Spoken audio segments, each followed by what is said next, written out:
kalau misalkan di luar setelah lulus tuh bisa ngapain aja.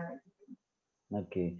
Jadi yang semacam ini memang penting nampaknya Bu Evita ya, karena nanti kita akan mengerti sebenarnya industri saat ini tuh gimana sih gitu.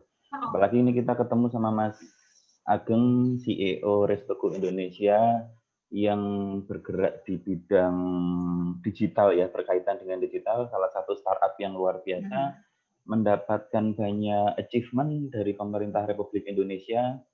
Beberapa kementerian sudah ngasih apa ya, award gitu, ngasih award ke Restoku. Tapi barangkali di sini masih ada kawan-kawan yang belum tahu tuh sebenarnya apa sih Restoku gitu ya.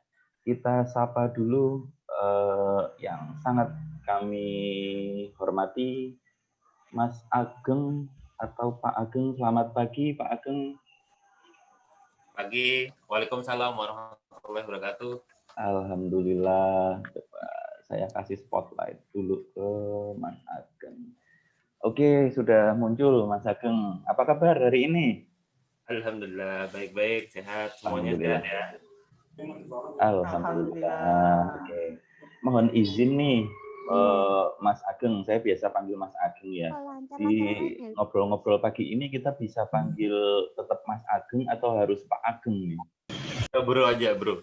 Bro, gitu ya. Kayak Bro Menteri ya, Bro Menteri. Oke. Gimana perkembangan Restoku sejauh ini, Mas Ageng? Alhamdulillah lancar lah, masih sesuai planning. Masih sesuai planning ya. Oke. Mas Ageng barangkali ada yang mau disampaikan dulu materi atau langsung diskusi atau video atau apa gitu? Ada, mungkin aku nyampein materi sih sebenarnya. Aku baru nyiapin semalam nih, nggak tahu Mas Wisnu tiba-tiba ngontak saya disuruh ngisi di kelasnya, nggak tahu sih. Oke, luar biasa gitu ya. Bisa nge-share nggak sih? Bisa. Ini aku dikasih waktu berapa lama nih? Santai aja gitu. Waktu setahun boleh. Setahun boleh gitu ya. Boleh. Ini kita santai aja ya. Santai aja. Termasuk kawan-kawan semua juga santai aja di sini. Kita dengerin dari Mas Ageng. Mas Ageng ini adalah gini, kalau kita lihat CEO tuh enak gitu. Kalau saya kan saya sudah mau sholat Jumat nih, sudah rapi, pakai baju muslim. Mas Ageng ini santai gitu, pakai kaos hitam gitu ya. Kaosnya kaos Restoku bukan Mas Ageng? Jangan-jangan kaos yang lain tuh? Kaos polos yang murah-murah aja. Oke, silakan. Barangkali ada materi yang mau disampaikan. Udah kelihatan? Ini kayaknya feedback suaranya. Sebentar.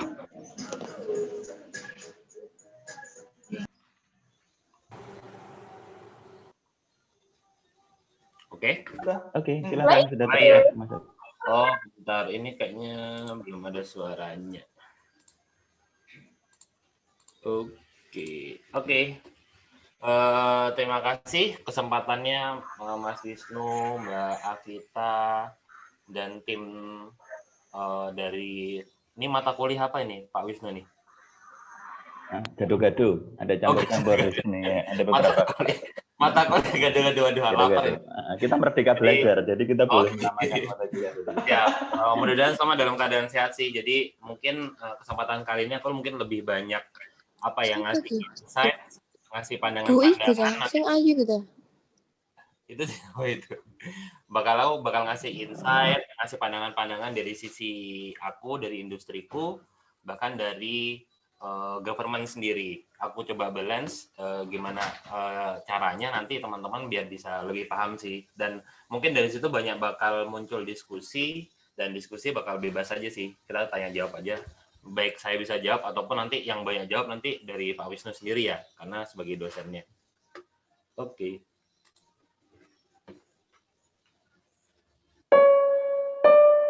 Ada suaranya ya? Ada. Aku ingin membuat hari ini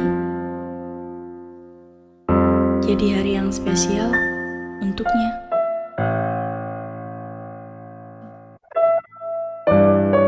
Tidak seperti tahun lalu, saat usaha restoran yang aku miliki membuatku terpaksa untuk mengingkari janji.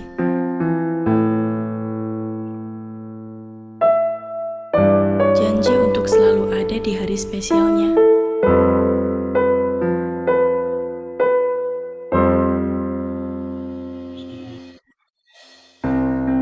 Menemukan karyawan yang pas untuk rumah makanku ternyata tidak semudah yang aku bayangkan sebelumnya. Tapi itu cerita yang lalu. Saat notifikasi yang muncul pada malam yang melelahkan ini merubah jalan hidupku.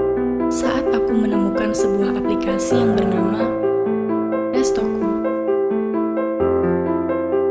Aku yakin aplikasi ini tidak hanya akan merubah hidupku, tapi juga hidup orang lain. Kini, aku bisa memiliki waktu yang lebih banyak untuk diriku sendiri.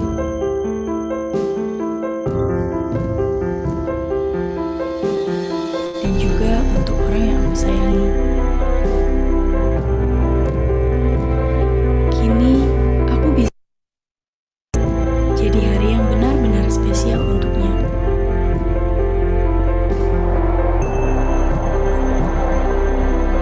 Melihat senyum bahagianya yang begitu sumringah merupakan sebuah hadiah yang tidak akan pernah terganti. Meski ragaku tidak sedang berada di rumah makanku, berkat aplikasi Restoku, aku bisa menjalankannya hanya melalui genggamanku.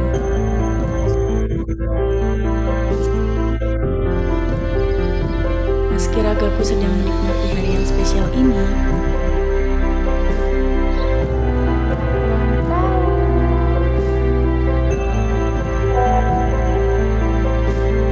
aku masih bisa mengatasi masalah yang ada di rumah makanku. Tuhan, untuk hari ini dan seterusnya, aku ingin ingatan ini terus abadi. Restoku untuk restomu.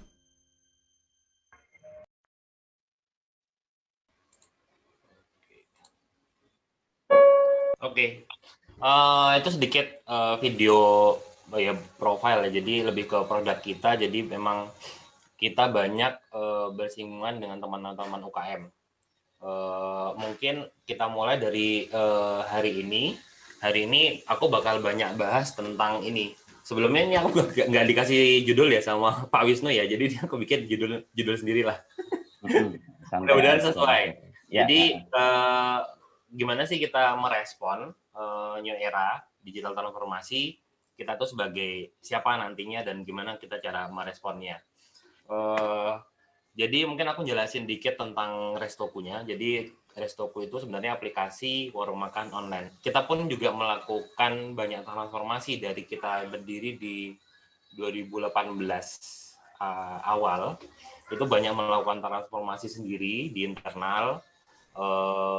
Mulainya misalnya kasir, jadi aplikasi manajemen warung makan, sampai dengan detik ini aplikasi warung makan online. Dan itu transformasi itu juga dipengaruhi oleh pihak dari eksternal, baik dari seperti sekarang contohnya di new era ini yang ada jarak social distancing dan pembatasan tertentu, itu membuat kita harus bertransformasi. Sebenarnya tidak banyak transformasi yang berubah, tapi mungkin lebih ke layanannya, value yang ada di dalam maupun SDM yang kita punya. Nah, intinya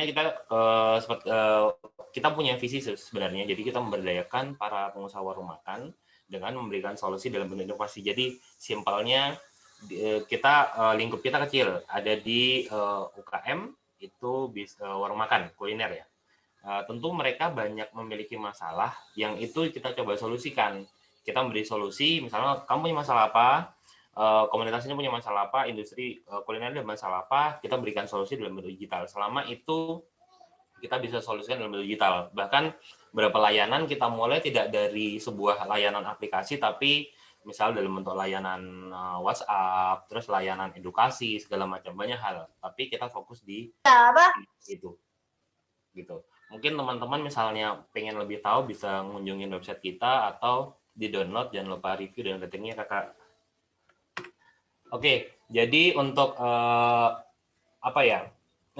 ilustrasinya untuk di yang transformasi yang kita lakukan sekarang, dulu kita banyak membicarakan, banyak membantu dari sisi manajerial, manajemen. Jadi internal, misalnya kalian punya warung makan, kita banyak bantu untuk meningkatkan produktivitas di sisi internalnya manajemen.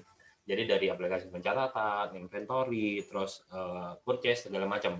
Nah, di era digital di era new normal ini, setelah pandemi, kita banyak melakukan ada penambahan perubahan layanan yang dulu mungkin ketika si klien menggunakan aplikasi Restoku tidak bisa mengakses secara langsung customer, tapi cuman sekedar ya udah catat. Nah, kalau sekarang itu memungkinkan karena apa? Karena melihat kondisi kemarin, teman-teman bisa dibilang kalau data yang kita coba keluarkan, kita survei segala macam dari internal kita itu sekitar 70% itu bisa dibilang drop. 70% itu macam-macam, ada yang tutup, ada yang berhenti sementara, ada yang banyak lah kondisi menurun dan yang lain. Dan itu menyebabkan apa ya karena termasuk UKM yang kulinernya termasuk presentasinya besar ya di industri kreatif ya, karena dia masuknya di industri kreatif itu termasuk presentasinya besar. Bayangkan misalnya sebuah industri tadi yang cukup mendominasi tapi mati ibaratnya, itu tentu bisa dibilang ya kayak resesi, tapi itu berada di resesi kecil lingkupnya di industri, yang mana biasanya kalau resesi mungkin yang besar-besar aja yang kerasa, malah bawah enggak ya. Tapi ketika itu terjadi, kita nggak bisa, pemerintah nggak bisa nolong, pihak-pihak swasta tidak bisa menolong. Nah itu tentu bakal berakibat banyak di kelas menengah ke bawah. Nah oleh karena itu kita mencoba ngasih solusi, mereka klien-klien kita yang menggunakan itu bisa mengakses customer-nya. Jadi bisa dibilang seperti Gojek, cuman seperti GoFood, tapi kalau kita lebih membuat pilihan, dia bisa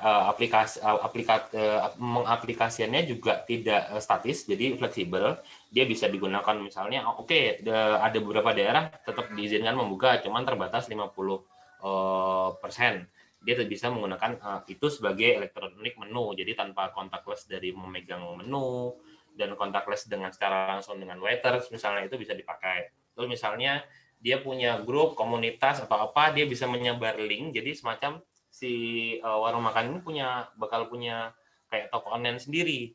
Kalau GoFood berbicara mengenai marketplace, kalau ini lebih berbicara mengenai e-commerce. Jadi orderan bakal dikelola sendiri, terus tanpa customer bisa dikelola sendiri, jadi bisa di manajemen. Jadi CRM-nya ada, jadi dia bakal bisa tahu, oh hari ini Mas Wisnu order ke warungku, nah itu bisa tahu dan berapa kali.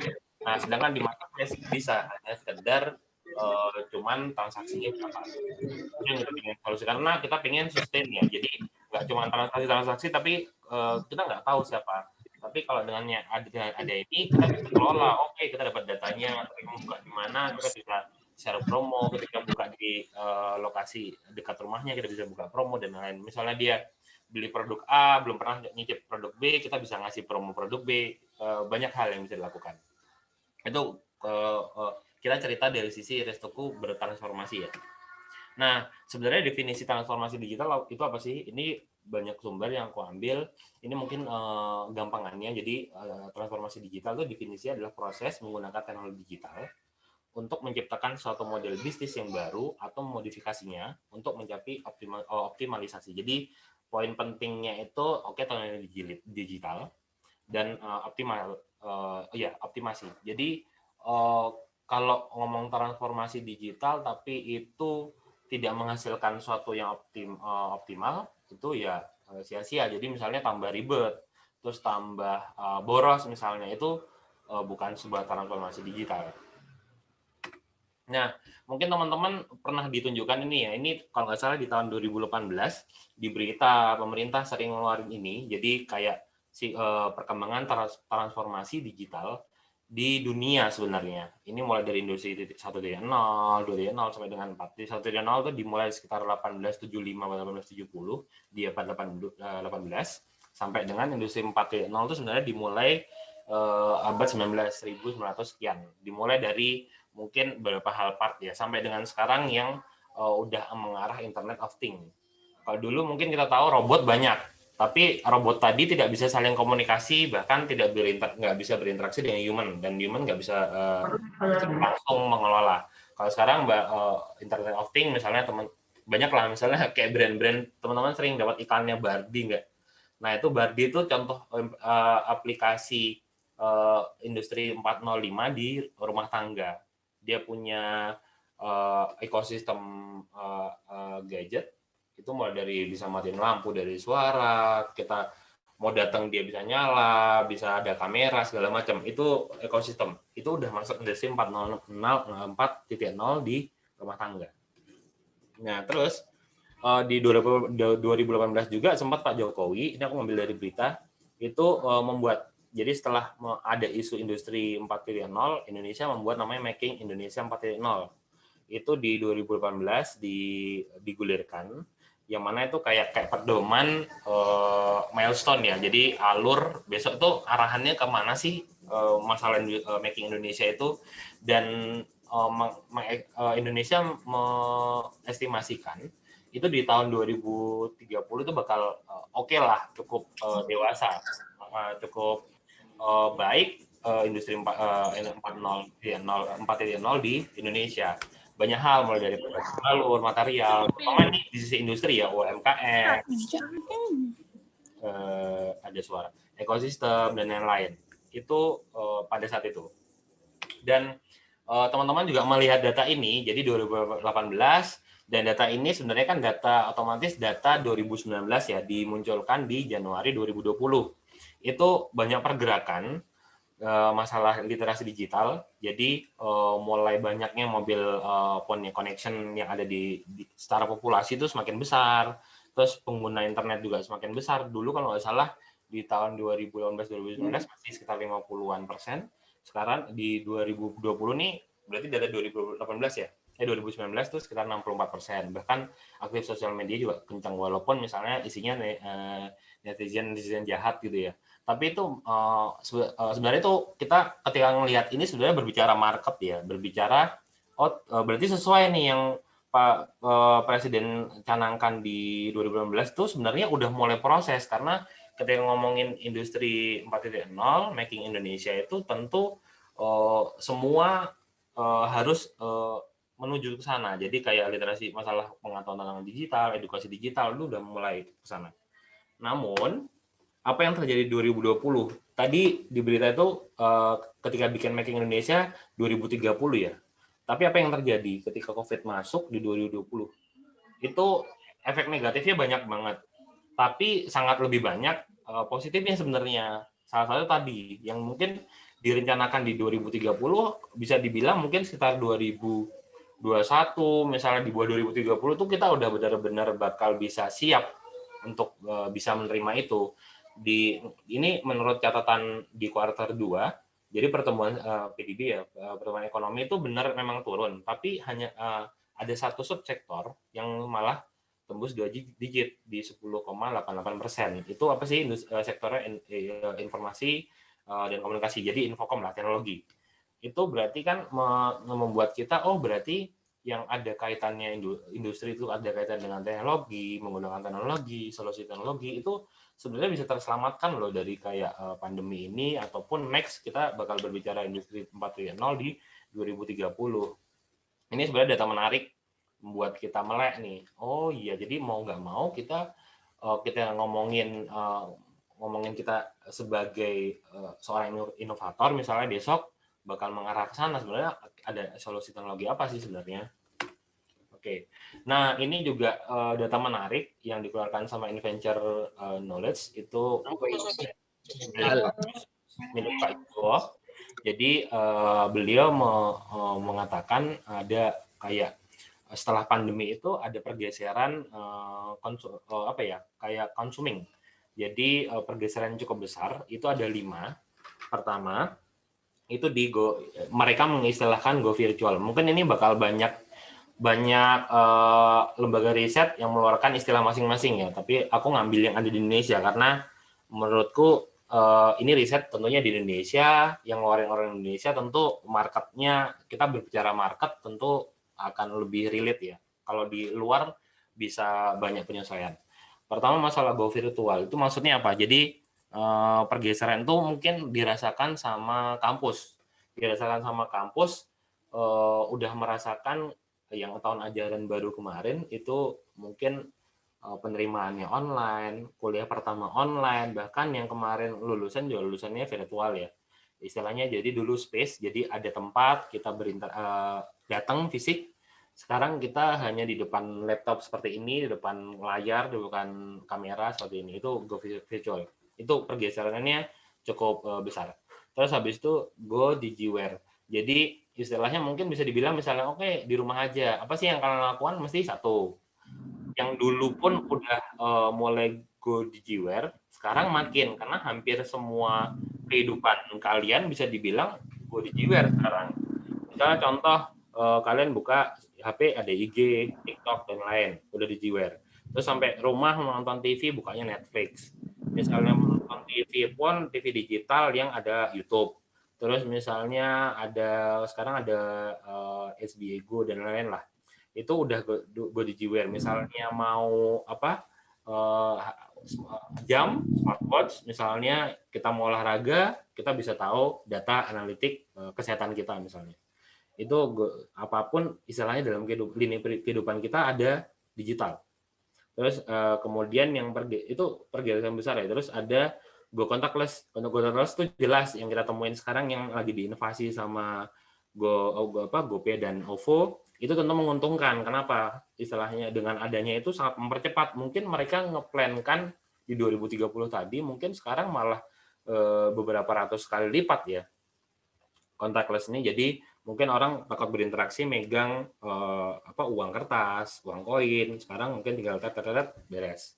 Bahkan kartu udah mulai bergeser ke arah benar-benar digital QR ya. Terus GoOmni. Jadi GoOmni itu yang keempat, berbicara GoOmni itu revolusi industri teknologi ini, itu tentu tidak mematikan fisik. Jadi tidak mematik. Jadi jangan takut. Oh iya nanti revolusi industri itu kita udah melek teknologi, terus yang kalian bayangkan seperti kalian menonton Star Wars gitu. Jadi semuanya digital atau enggak, bahkan yang lebih ngerinya lagi semua robot ibaratnya. Enggak. Jadi tahap ini benar-benar fisik itu tidak ditinggalkan. Itu contohnya apa? Sekarang misalnya ada event-event, itu sekarang ada istilahnya hybrid. Misalnya meeting hybrid. Misalnya event hybrid. Jadi ada yang fisik, tetap operasional, dan penontonnya misalnya mayoritas online. Seperti itu. Jadi bukan dimatikan, tapi saling support. Jadi harus hybrid. Jadi digital tuh dominan melengkapin yang butuh disupport sama kondisi fisik. Yang paling gampang tadi yang event tadi, atau misalnya kuliah atau sekolah, misalnya anak PAUD, anak TK, itu tetap ada fisik. Karena apa ya, menunjang karena mereka butuh berinteraksi dengan temannya, cuman harus terbatas misalnya. Itu GoOmni. Jadi jangan takut ketika ngomongin revolusi industri kita bakal dijajah sama robot. Itu jauh banget ya pemikirannya. Terus yang terakhir adalah go confidential. Jadi lebih ke mungkin masalah ini masalah privasi ya. Privasi mungkin dulu orang udahlah paling itu cuek karena mereka tidak intens menggunakan. Tapi kalau sekarang bayangin kalian apa-apa udah online ya, mesti bakal melek ketika maksudnya data kalian kemana. Kalian mungkin bakal nge-aware, loh aku kemarin habis ditelepon sama bank ini, habis ditelepon sama vendor ini. Terus perasaan aku nggak pernah daftar, tapi kok ada di mana-mana misalnya. Itu berarti ada istilahnya pelanggaran hak privasi dong. Jadi dataku dari mana ternyata dioper kemana gitu. Jadi mungkin kalian bakal aware ketika kalian belanja, bakal banyak ngelihat tentang gimana sih privasinya dia terhadap data-data kita, bakal kejual kemana ibaratnya gitu. Itu saking melek karena pengguna itu semakin intens. Kalau dulu kan mungkin ya kadang iya kadang enggak. Besok belanja online, mungkin 2 bulan lagi belanja online, terus lebih sering offline kayak gitu. Itu sekarang jadi melek. Nah, terus misalnya nih aku tanya, mungkin sambil interaktif ya, mungkin dari kalian bisa menjawab. Sebenarnya apa sih yang membedakan transformasi digital itu dengan transformasi di organisasi biasa? Ada yang bisa jawab nggak? Yang membedakan transformasi digital dengan organisasi biasa? Ada yang mau jawab? Halo Kak. Ya, sebutkan nama Saya dari saya passwordnya. Dwi. Saya Dwi Jaya dari Unipa, Universitas Oke. Widari Adibuana. Ya.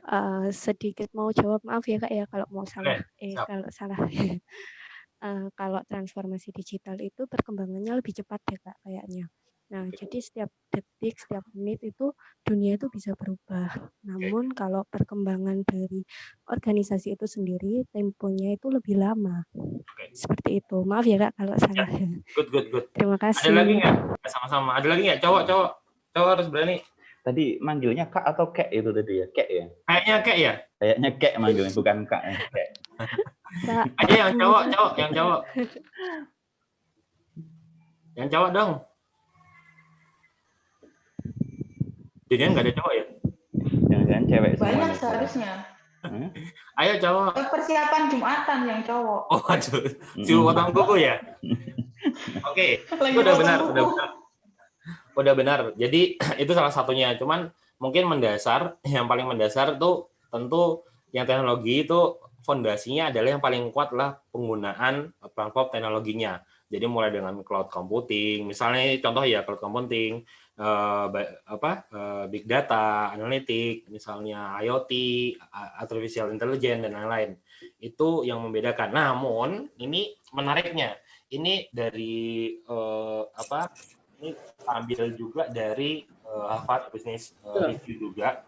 Itu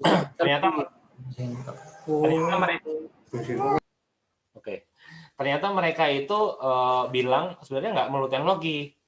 Kenapa sih?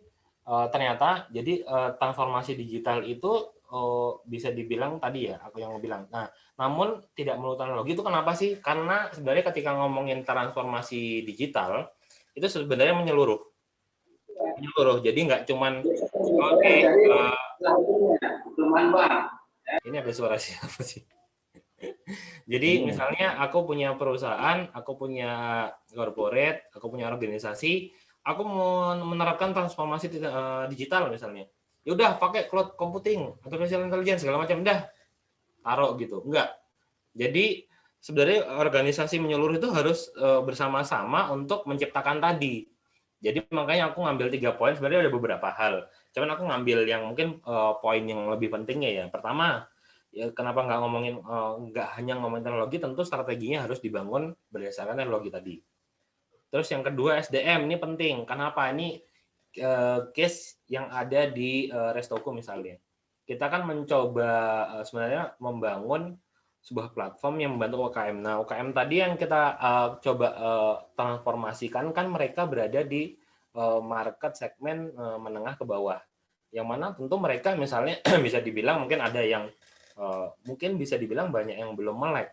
Misalnya di umur-umur tertentu ya, kalau misalnya itu emang UKM-nya baru dan itu anak muda, oke. Tapi ada juga yang misalnya bapak-bapak, umur 50, atau misalnya 40 pun kadang-kadang juga belum aware. Nah, itu tentu jadi tantangan buat kita. Oleh karena itu jadi ngomongin transform, misalnya kamu mau transform teknologi nih, misalnya warung, banyak dikeluhkan gini, oh aku tertarik Kak misalnya, tapi gimana ya Kak, terus dia akhirnya belum aktif menggunakan karena yang sejauh ini yang aktif ownernya, tapi si owner nggak bisa mendelegasikan itu ke SDM-nya. Misalnya tadi dia banyak rekrut waiters, rekrut ya kru lah, tapi ternyata mereka dari mungkin pendidikannya mungkin di SMP terakhir, SMA terakhir, yang mungkin secara teknologi sebenarnya melek, cuman kayak belum aware aja menggunakan tadi, mungkin banyak menggunakan TikTok doang misalnya buat joget-joget, tapi dia belum aware dengan mempersiapkan diri untuk aku bisa menggunakan apapun, aplikasi apapun untuk menjalankan sebuah bisnis misalnya. Itu yang belum. Itu terjadi sama kita sebenarnya. Itu tantangan. Nah, yang terakhir, yang ketiga itu ada leadership tadi, si owner. Jadi ketika ngomongin transformasi teknologi, tapi si owner, wah ini oke, aku mau coba dong, terus dia lempar, jebret. Tapi si owner nggak mencoba untuk mempelajari atau misalnya cukup antusias dengan menerapkan teknologi tadi untuk mentransformasikan bisnisnya. Nah, itu juga tidak bisa berjalan. Jadi minimal si founder tadi, oke, aku aware, aku paham, terus aku delegasikan, aku edukasi. Nah, itu makanya kita bilang ngomongin teknologi itu tidak melulu teknologi doang, tapi yang tadi yang kamu harus bangun. Oke, Bang ya. Nah, ini ada soal sih. Oke. Ya, ini kita lanjutin ya. Jadi sebenarnya ada 3 pilar transformasi digital. Ini dari riset Pak Yuswo juga di tadi. Jadi 3 pilar transformasi digital itu apa sih? Yang pertama, enrich customer. Jadi memperkaya customer experience. Jadi bisa dibilang kalau kamu jadi yang perlu kalian perhatikan ini ketika mau transformasi digital. Jadi enrich customer, jadi memperkaya. Jadi kalau misalnya sekarang tuh yang dilakukan sama perusahaan banyak mengolek data dan mengelola. Jadi basis data tadi customer. Sekarang makanya kan sering orang termasuk Restoku itu kita mau mapping semua klien yang masuk, misalnya dari mana, namanya siapa, warungnya apa, itu mempersonifikasi secara digital. Setiap ada klien yang masuk chat ke kita misalnya, itu membuat kita pilihkan kira-kira ada solusi apa ya yang bisa kita terapkan. Jadi mereka itu semacam lebih dekat, lebih gampang masuknya. Kenapa? Kalau misalnya dulu tidak melakukan ini, kita ya udah sekedar mungkin sekarang masih banyak misalnya sekarang pernah misalnya beli sesuatu tapi bisa di CS atau offline ya. Kamu mau beli gitu. Oh ya gitu, terus itu doang. Terus intinya dia ya udah beli doang, nggak mau mencatat apapun, nggak mencoba untuk ngobrol. Istilahnya mungkin dalam otaknya juga dia pikir nek arep tuku ya tuku, nek ora ya wis. Ya kayak gini. Itu banyak teman-teman saya juga gitu jualan kaos tapi atos gitu loh ya. Paling nggak iso tuku gitu. Ada sih teman-teman saya gitu. Istilahnya dia itu memandang sebelah mata, intinya customer itu cuma buat aku peras. Kamu beli produkku, aku bisa dapat duit. Dah. Nah, sekarang tuh enggak. Jadi berusaha mengelola. Karena apa? Kedekatan customer itu sangat penting. Tadi mendekatkan customer, dia lebih oke. Bahkan karena apa? Dengan adanya itu tentu next dia kan lebih dekat dengan kita. Kita punya sesuatu yang lain, dia punya masalah yang lain, kita bisa kasih dan istilahnya bisa membantu dia lebih. Nah, yang kedua adalah transformasi operational proses. Nah, ini tadi yang sempat saya tak bahas. Jadi adanya perubahan tadi, masalah proses. Jadi jangan sampai yang dulu belum transformasi itu ada 3 step, terus ada transformasi jadi 10 step. Nah, itu kan parah ya, maksudnya malah tambah angel gitu loh. Itu namanya bukan transformasi digital. Jadi stepnya jadi lebih singkat, yang mudah susah jadi mudah, yang ya ribet jadi mudah lah. Jadi proses panjang jadi pendek. Itu yang dikatakan transformasi operasional proses. Terus yang ketiga yang terakhir adalah reinventing business model. Jadi kayak selalu menemukan bisnis model baru. Itu banyak dilakukan sama perusahaan-perusahaan besar, termasuk Restoku juga menggunakan ini. Kita berusaha jadi ini ada kata-kata quote yang bagus dari, kalau kalian pernah baca bukunya Sun Tzu, jadi kayak strategi teori perang dari Cina, tapi itu sebenarnya bukan perang secara ini ya, tapi perang secara dimaknai dengan di sisi bisnis. Jadi yang dia katakan the best defense is a good offense. Jadi jangan sampai kalian berubah karena kalian itu udah diserang duluan. Jadi kalian dihajar, kalian ke disrupt misalnya, kayak misalnya Bluebird ke disrupt sama si Gojek nih. Jangan kalian berubah gara-gara itu. Jadi kalau bisa kalian serang dulu bisnis kalian. Serangnya banyak hal, dalam arti kata beneran kalian coba. Setelah kalian misalnya nonton Netflix, kalian tahu apa Queen of Gambit, itu tentang percaturan gitu. Itu bagus banget. Itu kayak dia setiap main catur pertandingan, dia walaupun menang tapi selalu mengulang pola yang kemenangan dia dengan cara dia mencoba nyari celah. Mana kira-kira aku ada peluang kalah di saat itu. Nah, itu sama kalian terapkan di usaha yang kita lakukan juga, ataupun misalnya dalam bentuk ya udah kita kan melakukan conversation dengan si klien. Kita coba misalnya apa sih yang kita kurang, kita minta kurangnya, bukan lebihnya. Jadi misalnya apa sih yang kurang Restoku, terus misalnya ada kendala apa, ada bug apa, segala macam itu yang kita serap. Nah, karena itu dalam rangka kita menyerang bisnis kita biar bisa, jangan sampai kita berubahnya telat setelah kita udah proses tadi ya, istilahnya udah proses penyerangan dari si kompetitor. Begitu. Mungkin ini sedikit khotbah Jumat ya. Ini bukan khotbah. Jadi ini secara tidak langsung ya. Secara tidak langsung itu kalau kalian pikiran, misalnya yang Muslim ya, kalian nggak tahu kalian pada sholat duha nggak? Pada udah sholat duha belum? Ini saya mengingatkan. Jadi ketika sholat duha itu ada doa yang namanya. Jadi aku meng-highlight di kalimat terakhir doanya, Allahumma ini yang rizki, yang masalah rizki. Kan ini artinya ya Allah, bagi rizkiku berada di atas langit, turunkanlah di bumi, keluarkanlah. Itu ibaratnya kita lagi nyari nih secara pola bisnis nih. Terus misalnya sukar, mudahkannya, yang dekat, yang jauh dekatkanlah. Itu sama kan tadi sebenarnya teori yang ada di pilar. Terus misalnya yang haram suci istilahnya dihalalkan, itu juga lagi transformasi ya. Jadi halal tren itu juga lagi melakukan perubahan. Itu salah satunya mungkin karena doa ini ya. Terus misalnya yang jauh datangkanlah, misalnya yang benar, yang salah dibenarkan, dan lain-lain lah. Itu ini cuman apa ya? Aku mencoba memaknai mungkin dari doa yang sering dibaca, misalnya itu ternyata itu yang dimaksud transformasi pilar tadi ternyata ada di sini ternyata. Mungkin kalian bisa baca lagi. Nah, terus ngopo dari situ. Tadi aku mungkin banyak membahas dari sisi inovator, terus masalah market, terus misalnya sedikit masalah government, terus masalah apa yang jadi kebutuhan si industri tadi di mata tadi SDM. Aku sempat tadi ngebahas. Nah, tinggal kamu berada di posisi mana ketika kamu merespon.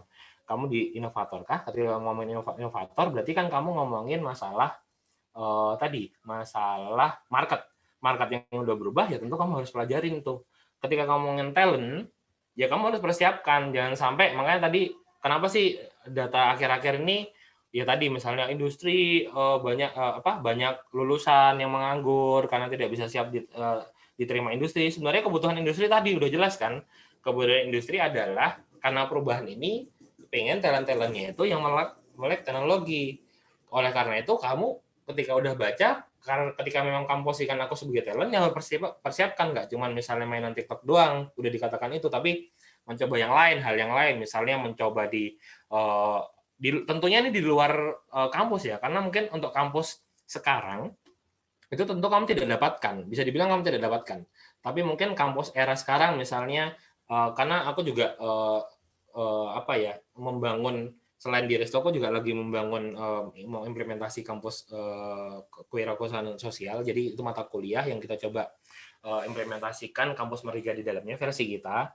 Kita pengen tadi orang-orang yang selama ini keluar nyari, misalnya kalian ini selama ini tidak dapat di kampus, tapi kalian kursus di luar segala macam, itu kenapa nggak dikelola sama kampus? Nah, itu yang kita solusikan di UGM. Itu alhamdulillah udah berjalan 2 semester ini, bahkan didekatkan industri. Nah, ini mungkin mudah-mudahan di Buana ini bisa terlaksana. Dengan adanya ini, kalian semakin melek dengan teknologi, melek dengan apa sih kebutuhan industri, bahkan bisa bertemu dengan mitranya langsung. Kalian bisa lihat ritme pola komunikasi, bekerja bersama kan, ibaratnya walaupun kuliah diselenggarakan oleh mitra, tapi kalian tahu, apa sih yang dia lakukan segala macam. Nah, itu tinggal kalian berada di posisi mana. Yang kalian lakukan, inovator tadi tahu market harus berbuat apa ke depan dengan data-data tadi dan talent tadi, dan kalian harus siapkan ketika memang belum ada di kampus, kalian keluar misalnya nyari di belajar coding, belajar videografi misalnya, fotografi, itu hal-hal yang mau jadi biasa nanti, bukan jadi hal wah cuman satu kampus cuman itu doang yang pintar, enggak, itu jadi kayak skill wajib bisa dibilang. Seperti halnya bahasa Inggris. Misalnya bahasa Inggris mungkin dulu jadi kelihatan wah, sekarang jadi kayak wajib, ya udah kayak ngomong biasa gitu. Dengan era-era sekarang seperti itu. Mungkin ini slide terakhir dari saya sih. Mungkin berikutnya lebih ke diskusi aja, lebih enak. Mungkin sekian, tak kembalikan ke Mbak Evita, Pak Wisnu. Terima kasih. Assalamualaikum warahmatullahi wabarakatuh. Waalaikumsalam warahmatullahi wabarakatuh. Mbak Evitanya ask to unmute. Oke. Luar biasa, Bro Ageng gitu ya. Mungkin kalau Bro enggak deh kayaknya, Ustadz gitu ya. Al Ustadz gitu ya. Seperti kedatangan Ustadz besar kemarin. Ini kan gitu udah khotbah Jumat ya? Ada habis ini. Ada 2 kali ya, 2 sesi ya khotbahnya ya. Kawan-kawan semua, seperti yang sudah saya tulis di chat gitu ya, bahwa ini adalah kuliah yang berbeda gitu ya. Gimana misalkan kuliah biasanya itu kalian cuma ngedengerin gitu kan, kemudian kalian untuk tanya ragu-ragu, takut dan seterusnya. Ini adalah kuliah yang berbeda, kawan-kawan. Salah besar apabila kuliah pagi hari ini dipersepsikan sama seperti itu. Ini pun santai gitu ya, bahasa-bahasa yang kita gunakan obrolan dengan Mas Agung juga santai gitu ya. Bukan begitu ya, Bu Evita ya? Iya. Mm-mm. Mungkin dari saya dulu kali ya yang tanya. Oh boleh, boleh. Wah ini malah dosennya yang semangat ini. Silakan, silakan. Jadi gini, sebenarnya kan ibaratnya tuh di kampus sama di industri itu bedanya sangat jauh banget. Jadi kesenjangan yang ada itu makanya kenapa ada kampus merdeka dan seterusnya yang diprogram untuk pemerintah. Tetapi masalahnya adalah bagaimana mahasiswa ini menyiapkan nanti biar nggak kaget kalau misalkan ada ada misalkan kita kerjasama dengan mitra dan mitra yang dibutuhkan ini banyak banget dan mahasiswa itu nggak kaget. Sebenarnya yang perlu disiapkan apa sih ya gitu? Awalannya lah, start mulai untuk supaya ngerti sekarang itu fokusnya apa bidangnya kayak gitu. Oke, kalau misalnya saya berbicara industri ya, misalnya saya sebagai industri, ini saya sebagai industri, jadi bisa dibilang ini pengalaman saya juga yang di KS, Bu. Jadi mereka itu industri itu nggak perlu karena kan udah jauh nih. Jadi perspektifnya si industri itu bukan aku bakal menerima kerja enggak, tapi mereka tahu karena mereka dibutuhkan untuk memberikan memberikan tangannya dalam hal men-share kira-kira keilmuan yang dipakai di industri seperti apa. Jadi bukan seperti orang melamar kerja. Jadi yang kamu harus bisa ini enggak. Karena dari situ tuh ada prosesnya. Seperti yang terjadi sekarang misalnya di UGM itu industri-industri tadi itu bakal bahkan yang dibahas tuh bukan skill-skill teknis ya, tapi malah skill-skill yang soft. Karena apa dari soft yang kita punya misalnya critical thinking, design thinking misalnya, itu banyak hal yang bisa dibangun, bisa diterapkan dari situ kita tahu kayak ritme pekerjaan dan lain-lain. Termasuk misalnya ketika kalian ada juga dengan mata kuliah lain misalnya dengan teknologi yaitu mungkin tidak di saat itu juga coding tapi lebih ke konsep. Jadi kalau bisa tak bilang tidak perlu. Jadi kalian mungkin lebih kalau main mahasiswa ya udah membuka diri mau open mind dan mencoba mengeksplor yang digital informasi digital yang ada, tapi jangan terbelenggu di salah satu saja. Misalnya kalian udah mulai mencari kira-kira apa sih yang dibutuhkan industri misalnya secara luas ya. Kebutuhannya apa sih? Minimal kan tahu skill misalnya mengenai Office itu udah pasti. Terus tentang masalah website misalnya. Terus masalah soft skill yang lain yang tadi saya sempat jelaskan itu kalian coba pelajarin. Bahkan ketika nanti berkolaborasi dengan industri, misalnya saya tiba-tiba restoku membuka diri untuk memasukkan karyawan. Kita misalnya ngomongin masukkan karyawan internship, kita juga nggak langsung ngasih skill ya. Kita nggak meminta skill, itu internship ya. Itu kita malah kita bangun, kita memberi dia keilmuan tentang tadi. Misalnya kamu pahamin dulu tentang teori design thinking, mau ngetahui dulu tentang critical thinking misalnya. Konsep-konsep dasar misalnya tentang, karena konsep dasar keilmuan tadi itu lebih dibutuhkan dari, karena ini ibaratnya kayak misalnya kita pegang pisaunya itu gampang lah, tapi kayak gimana sifatnya orang, gimana cara megang pisau, cara menggunakan pisau itu yang susah. Karena mungkin skill itu gampang ya, misal potong-potong, chop segala macam itu gampang, tapi gimana caranya mengecop tadi itu sesuai tempatnya, itu yang mungkin ketika orang tidak diilmukan bisa di sembarang tempat, terus sembarang jari-jari orang dicoping gitu, itu juga bahaya. Nah, mungkin yang bakal diajarkan sama industri nantinya ketika masuk kampus itu lebih ke why, terus habis itu cara masalah konsep dasar kamu menggunakan teknologi nanti dan lain-lain, bukan masalah praktisnya. Untuk praktis kurasa itu lebih ke setelah kalian tadi dibekalin, tentu kalian bakal bakal mencari-cari, mencoba-coba, terus misalnya berguru, misalnya mencari les-lesan atau skill-skill yang bisa didapat di luar, nah itu bakal terjadi seperti itu.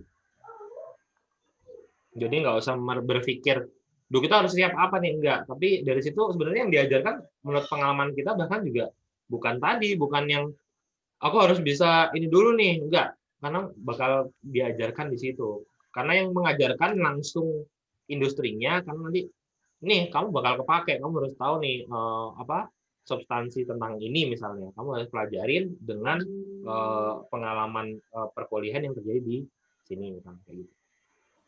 Oke, terima kasih Mas Ageng. Kawan-kawan yang mungkin baru masuk belum tahu pertanyaannya Bu Evita tadi. Jadi Bu Evita tuh tanya nih hubungannya industri dengan perkuliahan itu bagaimana sih gitu ya.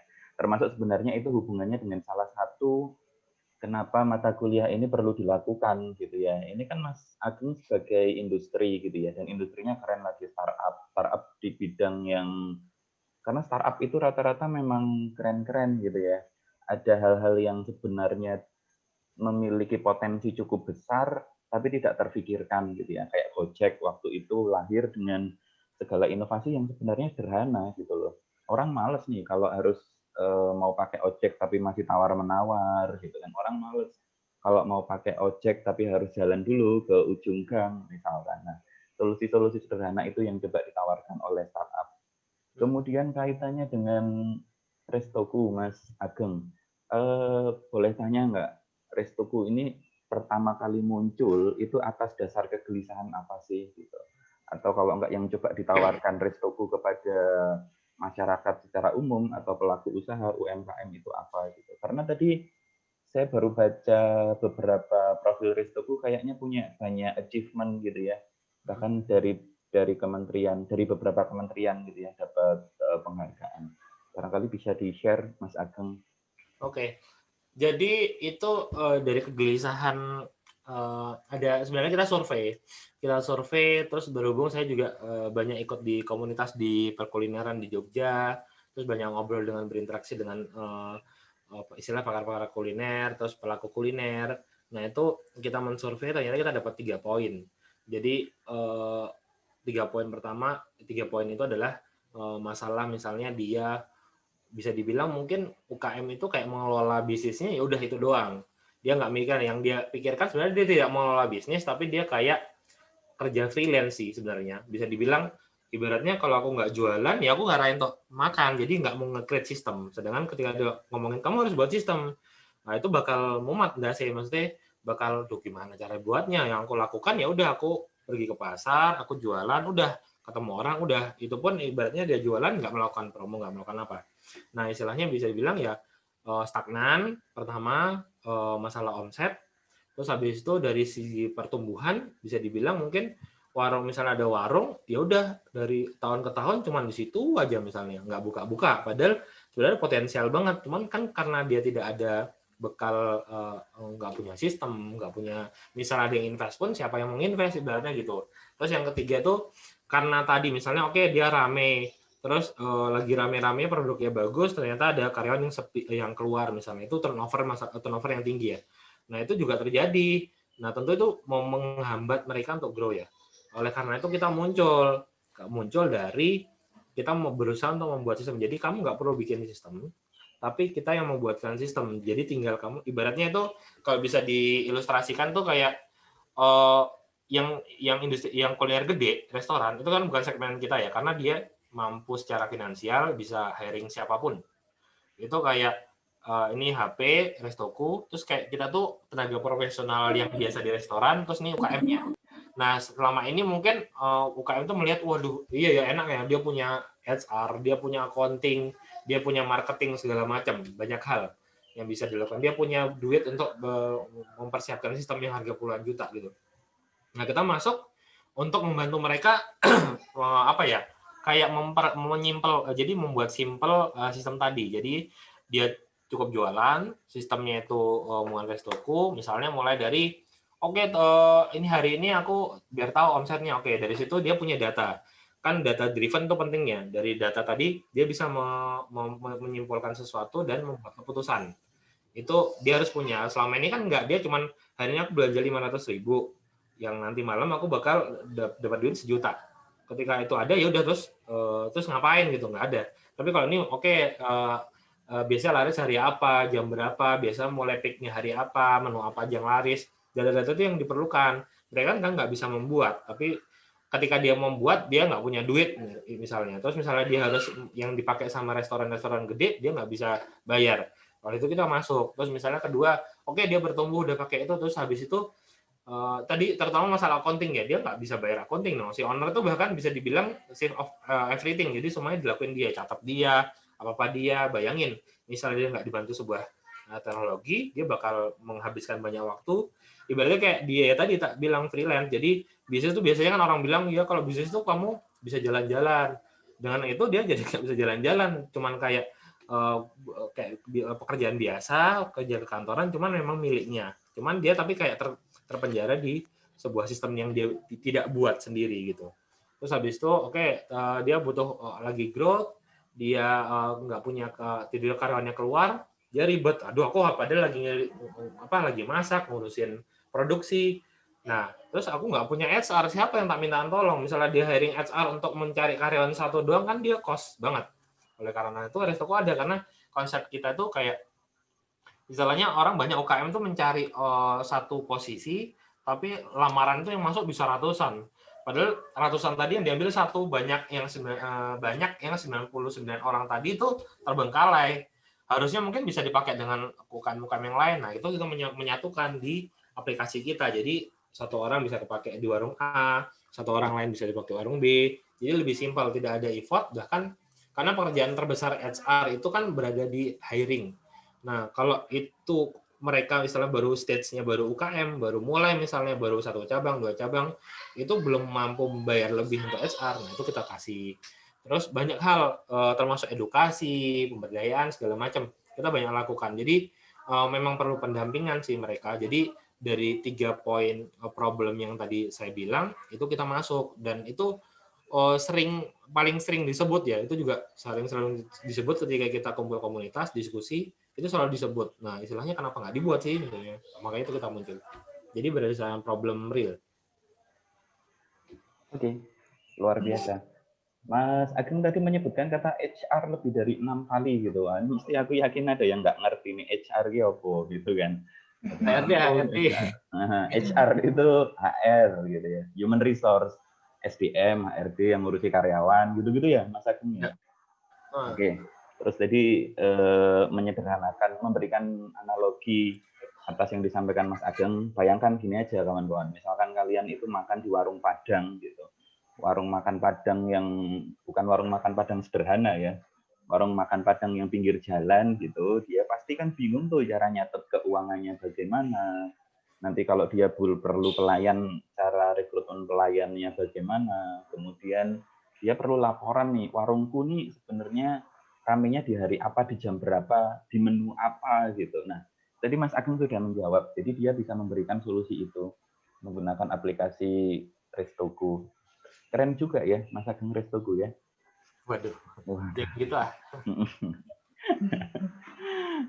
Bu Evita, juara barangkali 1 Kemenristek. Oh iya, benar. Tadi salah satu achievement-nya ya. Apa? Dapat penghargaan apa itu Mas Ageng? Nggak tahu itu penghargaan apa ya, juga nggak tahu ya. Ini kalau biasanya orang yang luar biasa tuh humble gini kawan-kawan gitu ya. Jadi ditanyain. Nggak tahu juga. Penghargaan apa ya? Sampai nggak tahu penghargaannya. Ini ada yang nanya. Ini ada.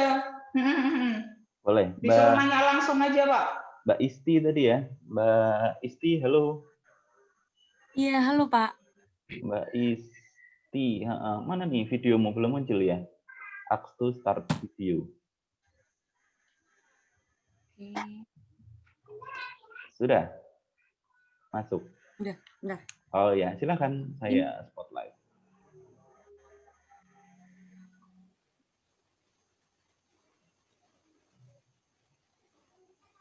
Duh, kok hilang? Malah hilang.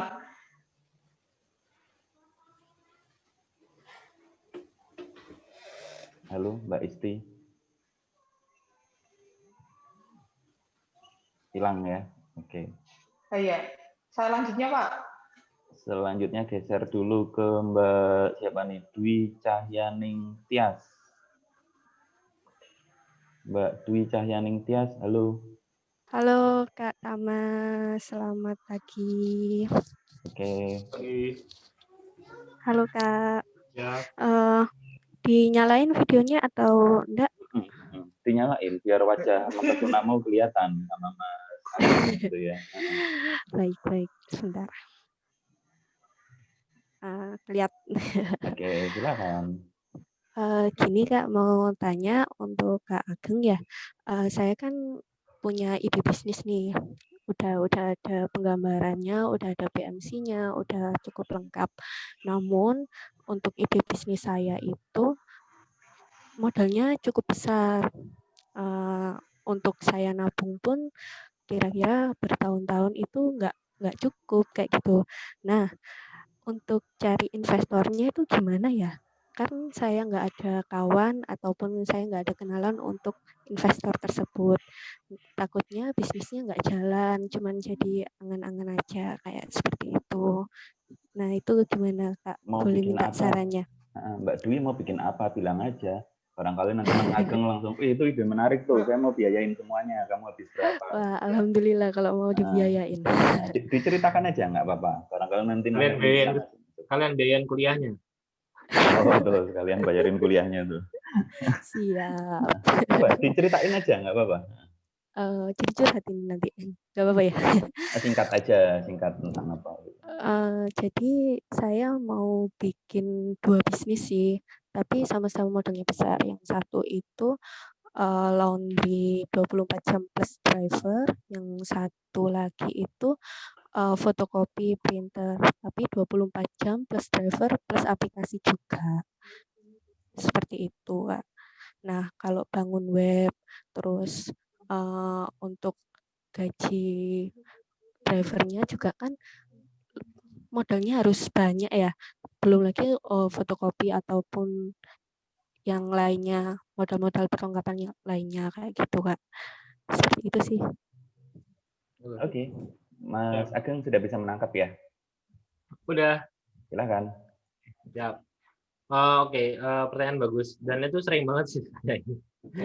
Dan sebenarnya setelah kamu ikut kuliah ini sebenarnya udah semakin menangkap sih. Jadi yang tadi masalah bisnis model. Jadi transformasi digital itu juga sebenarnya banyak pergerakan, perubahan, dan banyak bermunculan bisnis model. Jadi bisnis model itu enggak. Sebenarnya kalau kita lihat, ini aku bukan ini ya, menjudge apa ya. Tapi misalnya kayak laundry segala macam, sebenarnya kan tuh bisnis model ini. Kamu perlu memvalidasi dan melihat lagi, memikirkan lagi kira-kira bisnis model kayak laundry atau fotokopi itu gimana sih misalnya di era yang kayak gini nih yang banyak perubahan. Itu misalnya kita berada di situ tuh seperti apa. Dan misalnya kamu tetap lanjut, misalnya ini karena ada dua pertanyaan yang menurutku agak panjang. Ini mungkin bakal ada kelas sendiri. Tapi aku secara singkat menjawab. Misalnya itu dilakukan misalnya masalah investor. Jadi yang pertama kamu perlu ini mencari investor itu tidak perlu jauh-jauh dimulai karena misalnya dari secara data investor istilahnya di awal tuh banyak kan malah dari di keluarga, teman, kerabat dan saudara. Sebelum nanti masuk ke investor yang lain. Itu yang kamu perlu dekatin. Misalnya mau kemana ya. Nah, yang kedua ketika kamu mau jelasin ke investor, pastikan kamu punya konsep bisnis yang matang. Jadi kayak punya bisnis modelnya kayak apa, proposal bisnis kayak apa, value-nya di mana, problemnya di mana. Jadi selalu berangkat dari problem, solusinya apa, terus bisnis modelnya gimana, terus marketnya berapa. Gitu. Karena apalagi di kondisi susah, misalnya kamu ngomongin investor, kondisi sekarang ibaratnya mungkin beberapa orang investor kan tentu orang yang berada di atas nih, yang punya duit banyak ibaratnya. Apalagi kamu ngomongnya katanya investasinya besar, dia bakal mikir nih, karena apa? Apalagi misal di era sekarang ketidakpastian, mungkin hari ini sama hari besok mungkin bakal berubah, bulan ini sama bulan ke depan bakal cepat berubah. Itu bakal mikir ketika kamu invest kamu kira-kira duitnya bisa jalan nggak ya misalnya. Seperti itu. Jadi malah orang cenderung banyak berpikir dibanding dulu. Nah, tentu kamu harus yang kamu pikirkan satu gimana mungkin bakal kamu olah lagi nih. Misal kamu bisa meyakinkan, mungkin misal kamu bikin fotokopian atau itu mungkin yang bisa balik modal dalam 1 bulan. Tapi itu nggak tahu mungkin apa enggak. Kan kayak gitu loh. mau ngomongin bisnis model. Nah, misalnya sekarang itu, misalnya tak contohin ya, ada bisnis laundry tapi dia tanpa punya laundry. Itu banyak. Dan itu berjalan. Nah, itu salah satu transformasi ya. Jadi, aku pengen punya laundry, tapi banyak jalan sekarang, nggak cuman kamu usaha punya laundry kios gitu nyewa segala macam, tapi ternyata si anak ini bikin laundry itu basically dia di karya komunitas laundry aktif di situ, terus dia bikin platform yang mana memberdayakan si laundry kayak semacam Gojek. Sebenarnya Gojek bikin itu bisa sih. Nah, itu salah satu contoh. Misalnya fotokopi, apakah sekarang fotokopian itu banyak misalnya? Mungkin sekarang harga-harga printer yang bisa scanner bahkan fotokopi jauh lebih murah misalnya. Orang-orang cenderung punya pribadi, itu perlu di-riset. Ketika kamu bisa meyakinkan itu, kamu memang mau maju ke investor, ya tadi.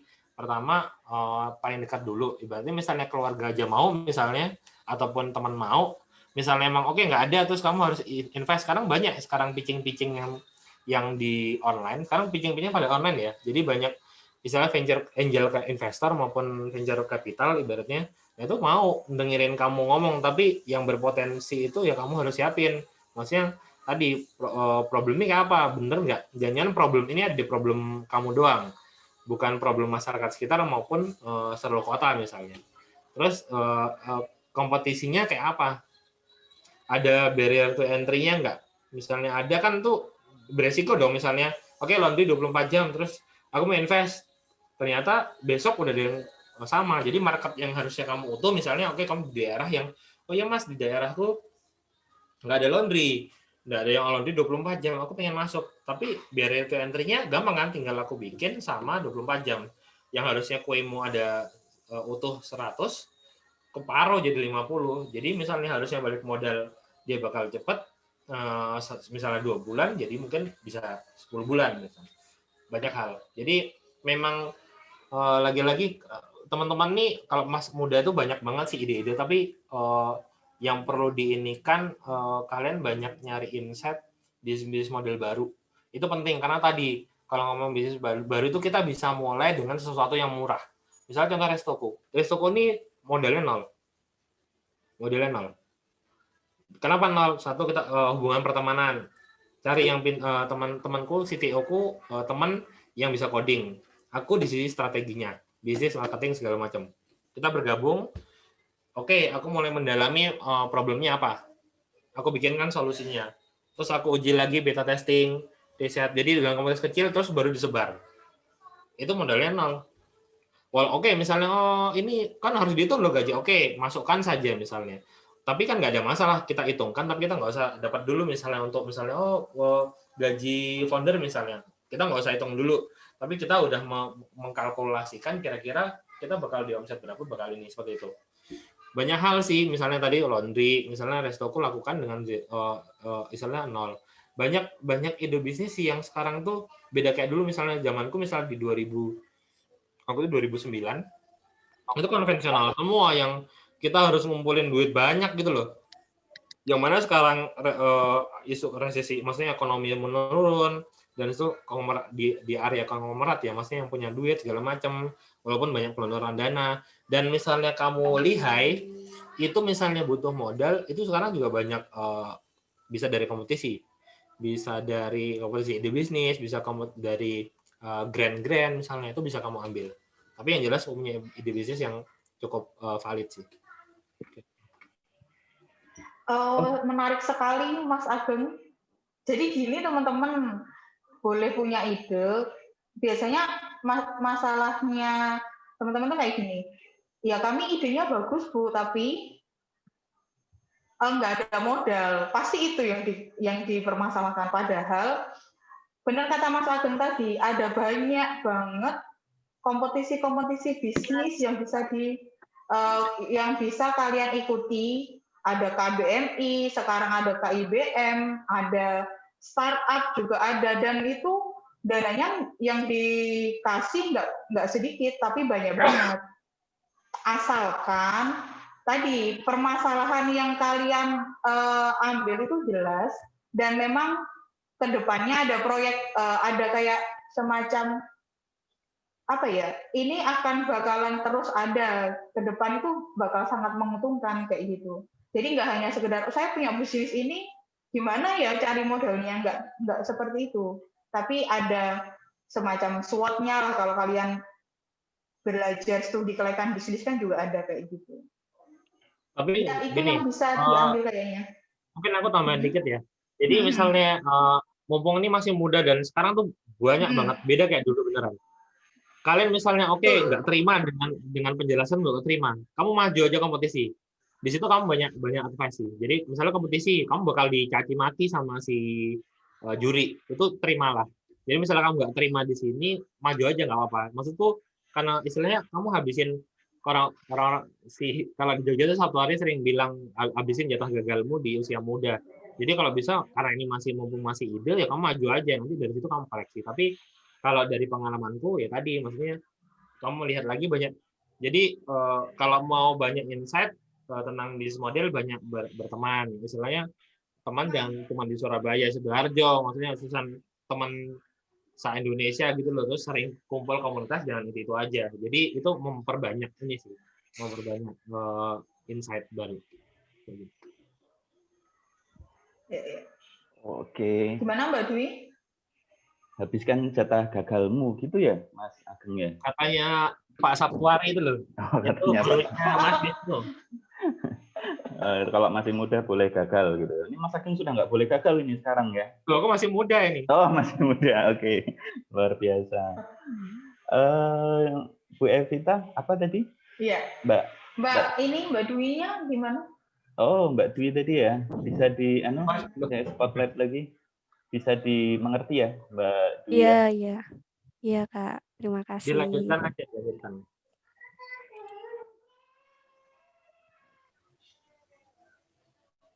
Untuk selanjutnya, Kartika Agustin. Ya, Bu Evita selamat pagi, Pak Tama selamat pagi, Pak Ageng juga Ya, selamat pagi. Pak Orang? Ageng, saya mau tanya. Iya, saya mau tanya. Untuk Restoku sendiri ini, keuntungan yang didapat dari Pak Ageng itu apa sih? Maksudnya, kan saya lihat Restoku ini kan aplikasinya gratis. Nah, itu keuntungan yang didapat itu apa dari aplikasi Restoku ini?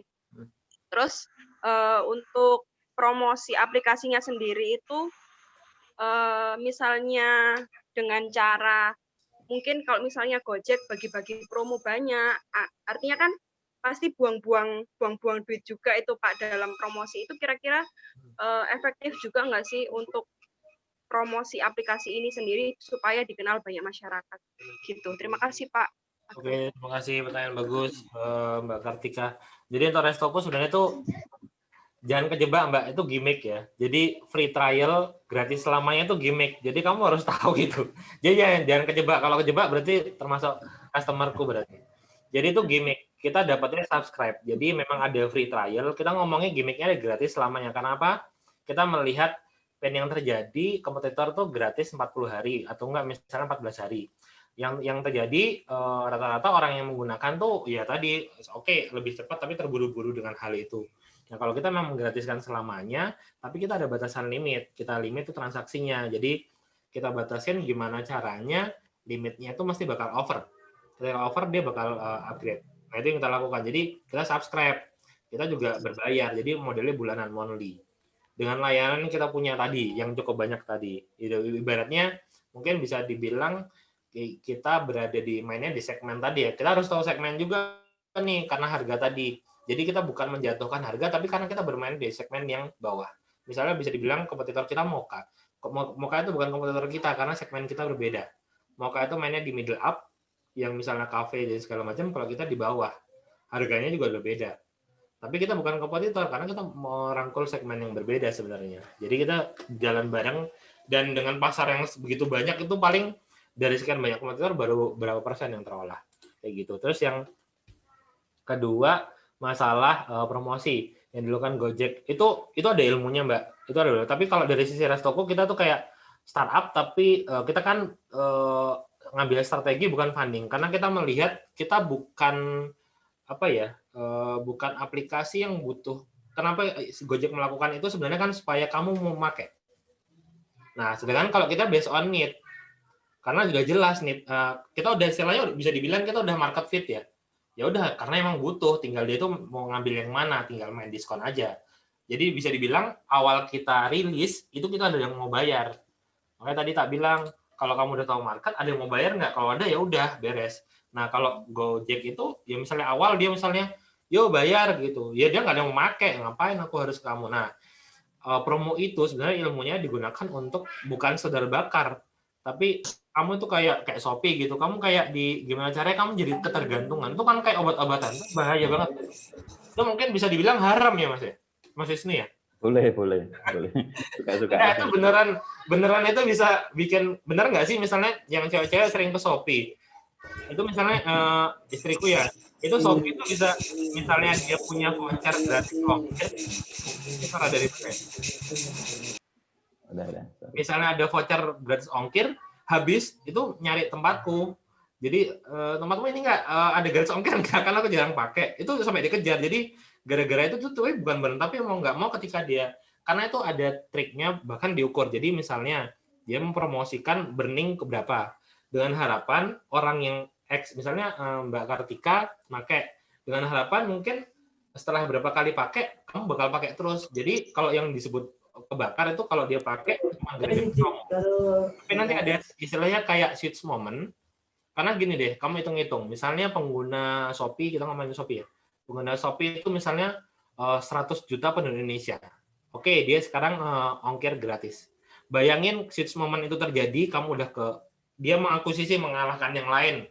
Terkalah itu dalam arti nggak ada yang memakai aplikasi lain, akhirnya ke Shopee. Terus dia ada momen switch moment, jebret, cuman dia kenain biaya Rp1.000. Bayangin 1.000 ping 100 juta penduduk Indonesia, besar kan? Nah itu yang dicari. Jadi itu ada, makanya kita harus ukur. Jadi ketika mau burn itu kira-kira berapa harus diukur, kira-kira yang balik berapa, pakai lagi berapa. Nah kalau di kita tadi udah ada yang bayar, misalnya kita pakai diskon, kita bakal bikin, karena kalau buat ketergantungan di sistem kita cukup gampang. Oke, kita kasih diskon pengguna pertama misalnya. Udah pakai, dia puas, yang penting kita treatment ya dengan layanannya, misalnya tidak ada bug, misalnya ada kendala segala solving, kan dia udah pakai transaksi cukup banyak. Nah, dia beralihnya tuh susah. Nah, itu kalau kita mainnya di situ. Karena transaksi, stok segala macam dia udah atur. Kalau dia pindah lagi ribet. Kayak gitu. Banyak hal, tapi itu ada ukuran. Yang penting apapun yang kamu lakukan kalau di industri era digital sekarang itu terukur. Oke. Baik, Pak Ageng, terima kasih atas jawabannya. Sama. Oke. Jadi itu memang adiktif gitu ya, Mas Ageng ya? Ya, kayak obat-obatan gitu loh, bahaya kan? Hati-hati. Obat-obatan, iya. Bener tuh. Saya juga baru kepikiran, dan itu memang terjadi gitu ya. Jangan-jangan Restoku ini jualan obat-obatan juga gitu ya, pertanyaan berikutnya. Belum, bentar lagi. Belum ya. Oke. Yang berikutnya siapa nih? Mbak Isti tadi sudah masuk belum ya? Kayaknya sempat keputus tadi. Udah, Pak.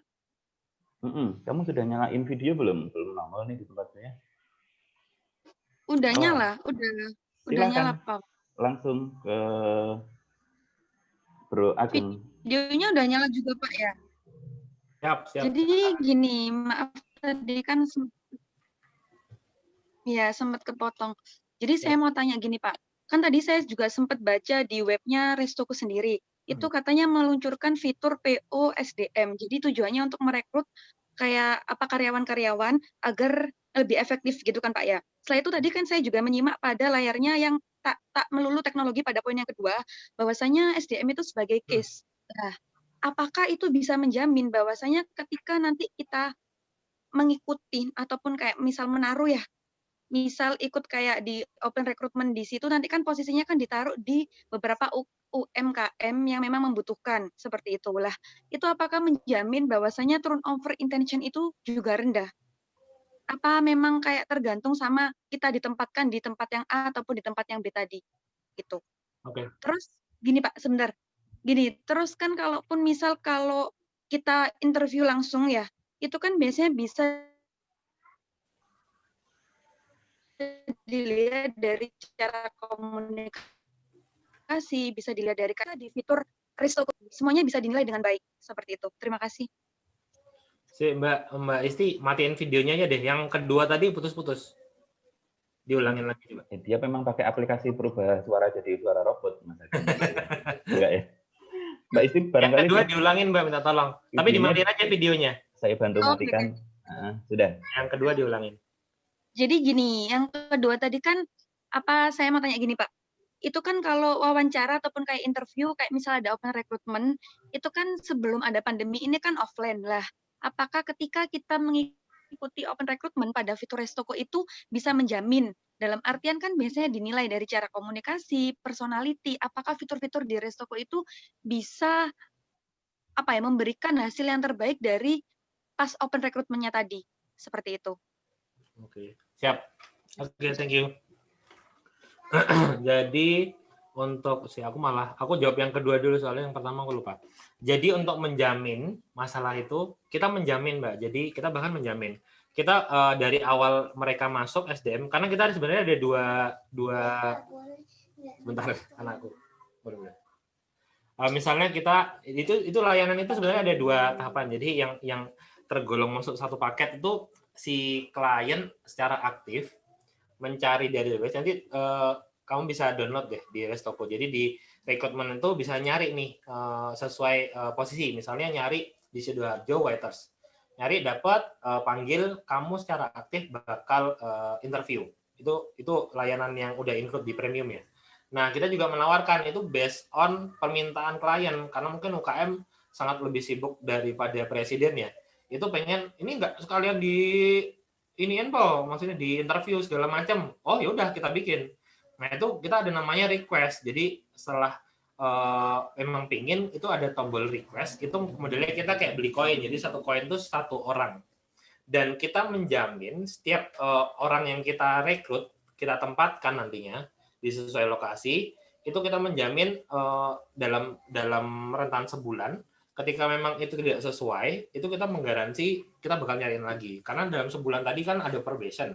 Ya kalian yang si pengguna bisa menilai, tidak melanjutkan, kita bakal nyariin.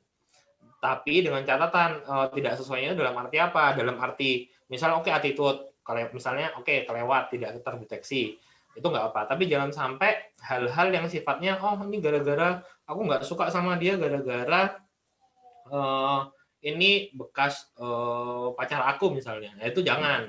Itu kita nggak mau. Tapi hal-hal yang sifatnya memang ini memang kesalahan dari kita karena kita menjamin kita sebisa mungkin, karena kita ada ukuran yang mulai dari interview, kita punya analitiknya, personalitinya, terus kita ada beberapa tahap interview, tesnya, segala macam tes standar SDM lah.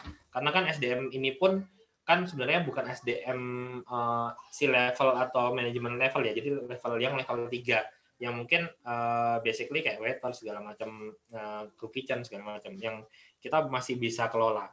Seperti itu. Yang kalau pertanyaan nomor 1 aku lupa ya malah. Itu poinnya apa ya? Mbak Isti bisa masuk lagi? Iya, Pak. Tadi yang pertama Mbak Isti, silakan. Yang pertama tadi kan ikut kayak rekrutmen dari si fiturnya tadi kan karena ada PO dari SDM-nya sendiri. Lah, misal kalau untuk tekanan turnover intention itu kembali lagi ke UMR-nya pas ditempatkan, apa memang nanti itu kembali ke Restokunya sendiri, Pak? Oke, jadi kita tidak menjamin turnover. Jadi kita ngambil celahnya, kita sama-sama sadar di UKM turnover itu tinggi. Tapi bayangin ketika kita tidak sediakan, itu memakan waktu lama. Misalnya ketika mereka tidak menggunakan aplikasi, dia ada proses satu mempersiapkan desainnya. Terus habis itu dia posting di sini berbayar. Habis itu dia cari karyawan, interview beberapa karyawan, seleksi, nggak ada yang cocok, dia lempar lagi iklan berikutnya dan lain-lain. Itu prosesnya panjang. Tapi kita mengkat itu, jadi ketika nggak ada karyawan, terus buka aplikasi, cari saat itu interview. Misalnya memang butuh cepat, request, carikan. Jadi satu masalah time itu bisa consumingnya rendah. Kenapa? Kamu bisa melakukan hal yang lain karena ini UKM ya. kamu bisa melakukan yang lain diurus. Ataupun misalnya kamu tidak perlu melakukan hal tadi, posting iklan segala macam, kamu tinggal ambil interview sendiri udah beres. Jadi kita mempercepat, tapi bukan mengurangi. Karena kalau turnover tinggi itu kita nggak bisa kita cegah. Karena itu banyak ya, bahkan di kecuali misalnya industri yang udah maksudnya udah sustain yang cukup gede misalnya. Kalau misalnya UKM itu udahlah semuanya bakal ini. Cuman kita gimana caranya dia nggak kehilangan waktu, nggak kehilangan momen untuk bisa bertumbuh kayak gitu. Menjawab, Mbak? Baik Pak, menjawab. Terima kasih. Ya, sama-sama.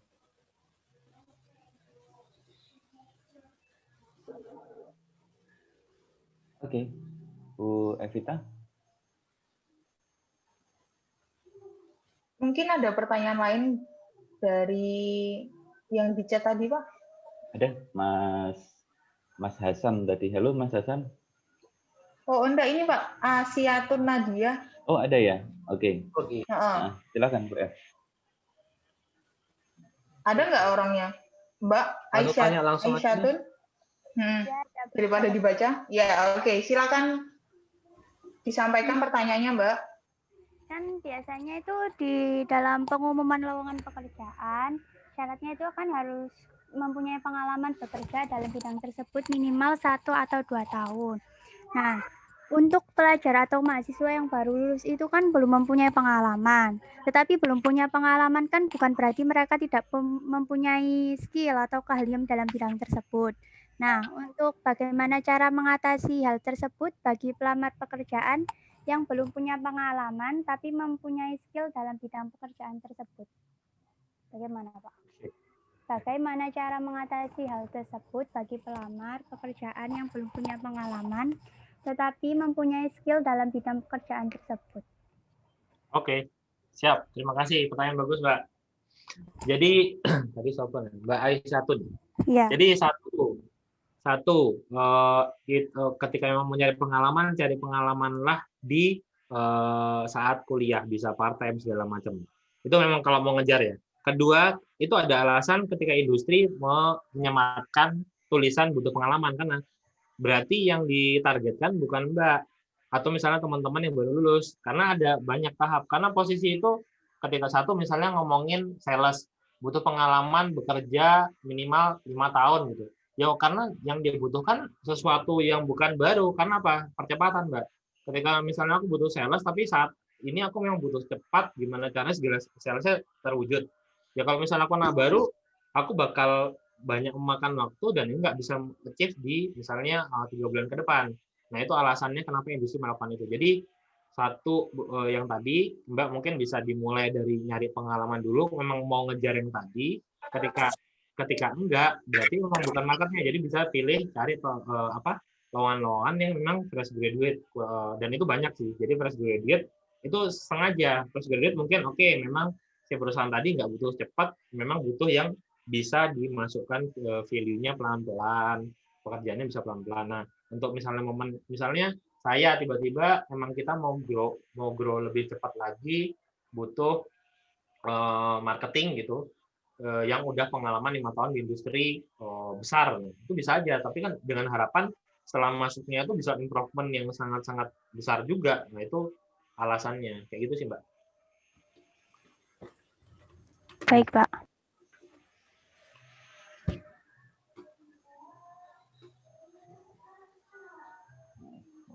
Oke, ada lagi? Jadi kayaknya yang sudah chat ini deh, Mas Hasan ya, ada ya? Iya. Mas Hasan, halo. Terima kasih waktunya, Pak. Kamu di sebelah mana nih? Oke, videonya sudah hidup ya? Sudah, Pak. Silakan. Langsung saja ya, Pak. Langsung saja, ini saya berbicara dengan produk baru, Pak.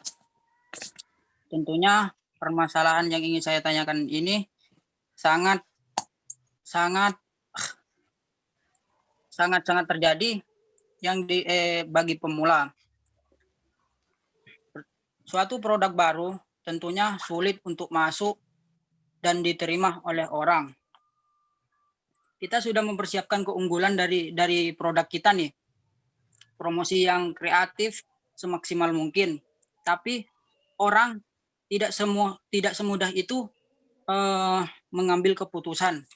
Pertanyaannya, Pak, bagaimana sih cara agar bisa menjebak orang agar terhipnotis, atau edukasi apa yang lebih cepat merangsang pikiran orang? Terima kasih, Pak. Oke, Mas Hasan, lihat mata saya, Mas. Iya. itu kamu dihipnotis itu sama dia. Kok serem? Aku bukan hipnoterapi loh, Mas. Oke, aku tangkap. Pertanyaannya bagus sebenarnya. Jadi gini, Mas. Jangan sibuk memaksakan. Kembali lagi ke produknya, Mas. Maksudnya jangan terus, Mas, aku bikin nih apa ya? Bikin produk terus kamu harus pakai gitu. Seakan-akan yang Mas bikin itu seperti itu. Terus habis itu nggak mau pakai. Aku tahu caranya. Terus akhirnya kamu buat sesuatu yang menipu muslihat. Terus tiba-tiba berubah jadi apa gitu. Ternyata pas pakai, oh dia baru sadar gitu. Sampai rumah ternyata, aku ternyata ditipu gitu. Jangan. Jadi customer itu nggak bisa dipaksakan. Tadi ya kan aku sempat bahas. Jadi ya butuh kedekatan. Nah balik lagi, Mas, ke produknya Mas itu problemnya apa? Punya value apa? Dan itu value banyak banget. Ini misalnya aku share sedikit ya tentang value. Value itu ada piramida.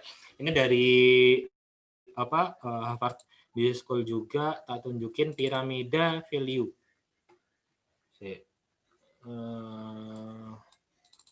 Itu banyak banget masalah value yang bisa kamu tawarkan. Itu kembali harus dan tadi mulai dari problem dulu. Dari problem, habis itu nih, kelihatan ya? Oke. Ini bicara kelihatan ya? Jadi lihat deh. Kamu lihat, kamu ketika bikin produk itu value-nya di mana dulu nih? Karena ini berdasarkan riset, mulai dari paling bawah itu paling banyak ya, bukan paling rendah dan apa ya? Masalah fungsional. Fungsional misalnya ngomongin fungsional itu value yang kita tawarkan ke resto itu apa sih? Satu misalnya masalah waktu, simplify, terus bisa memperkecil risiko juga bisa, terus integrated juga iya, terus connecting antara warung dengan outlet, terus reduce cost juga iya, kayak gitu-gitu. Oke, reduce effort juga iya. Lihat, berarti aku berada di sini. Restoku. Lihat dulu, Mas apa namanya tadi? Mas Hasan tuh berada produknya di mana dulu nih? Ini ngomongin value ya, tapi sebenarnya lebih baik langsung ke why-nya dulu, problemnya. Kamu nih bikin produk, gue ngopo toh? Jangan-jangan kamu produk gara-gara tidur terus tiba-tiba dimimpikan gitu terus, aku harus buat produk ini, kamu harus pakai gitu. Enggak. Jadi berdasarkan need-nya dulu, problemnya dulu. Terus misalnya lihat masalah emosional nih, misalnya kamu pakai Instagram, TikTok. Mas Hasan pakai TikTok enggak? Mas Hasan? Pakai, Pak. Nah, kenapa Mas Hasan butuh TikTok? Karena lebih kreatif mungkin, Pak, atau enggak udah TikTok udah viral, banyak disukai oleh semua kalangan gitu, Pak. Oke, nah itu kan TikTok tidak menipu Mas Hasan kan? Iya, Pak. Mas Hasan secara sadar pakai TikTok kan? Iya. Ya udah, jadi kayak gitu. Misalnya masalah life changing. Life changing ini apa sih? Misalnya alat-alat kesehatan kayak gitu-gitu tuh. Masalah ini apa? Jam di smartwatch, misalnya ngukur detak jantung segala macam. Terus yang terakhir itu social impact. Tapi pada akhirnya setiap produk, setiap bisnis kita buat ke sini, ini masalah hubungan kita dengan Tuhan, dengan Allah. Itu social impact. Ya nanti walaupun perusahaan apapun kan ujung-ujungnya misalnya ada dana CSR, membantu segala macam, impactful. Kayak gitu. Kalau bisa dibilang gitu. Jadi kalau saran saya lebih baik jangan mikir, karena bakal gini loh, bukan tidak boleh tapi bakal effort banget. Dan misalnya kamu ada uang untuk memaksakan itu bakal banyakin habis duit. Contohnya apa ya? Misalnya produk, maksudnya Mas Hasan ini misalnya produk tapi nggak ada need-nya tapi dibuat need. Ya itu bisa kayak bakar duit. Jadi dibuat gimana caranya orang itu terpaksa pakai. Ada sih, tapi aku nggak bisa beri contoh ya. Tapi ada. Tapi itu untuk kita lakukan saat ini tuh ribet.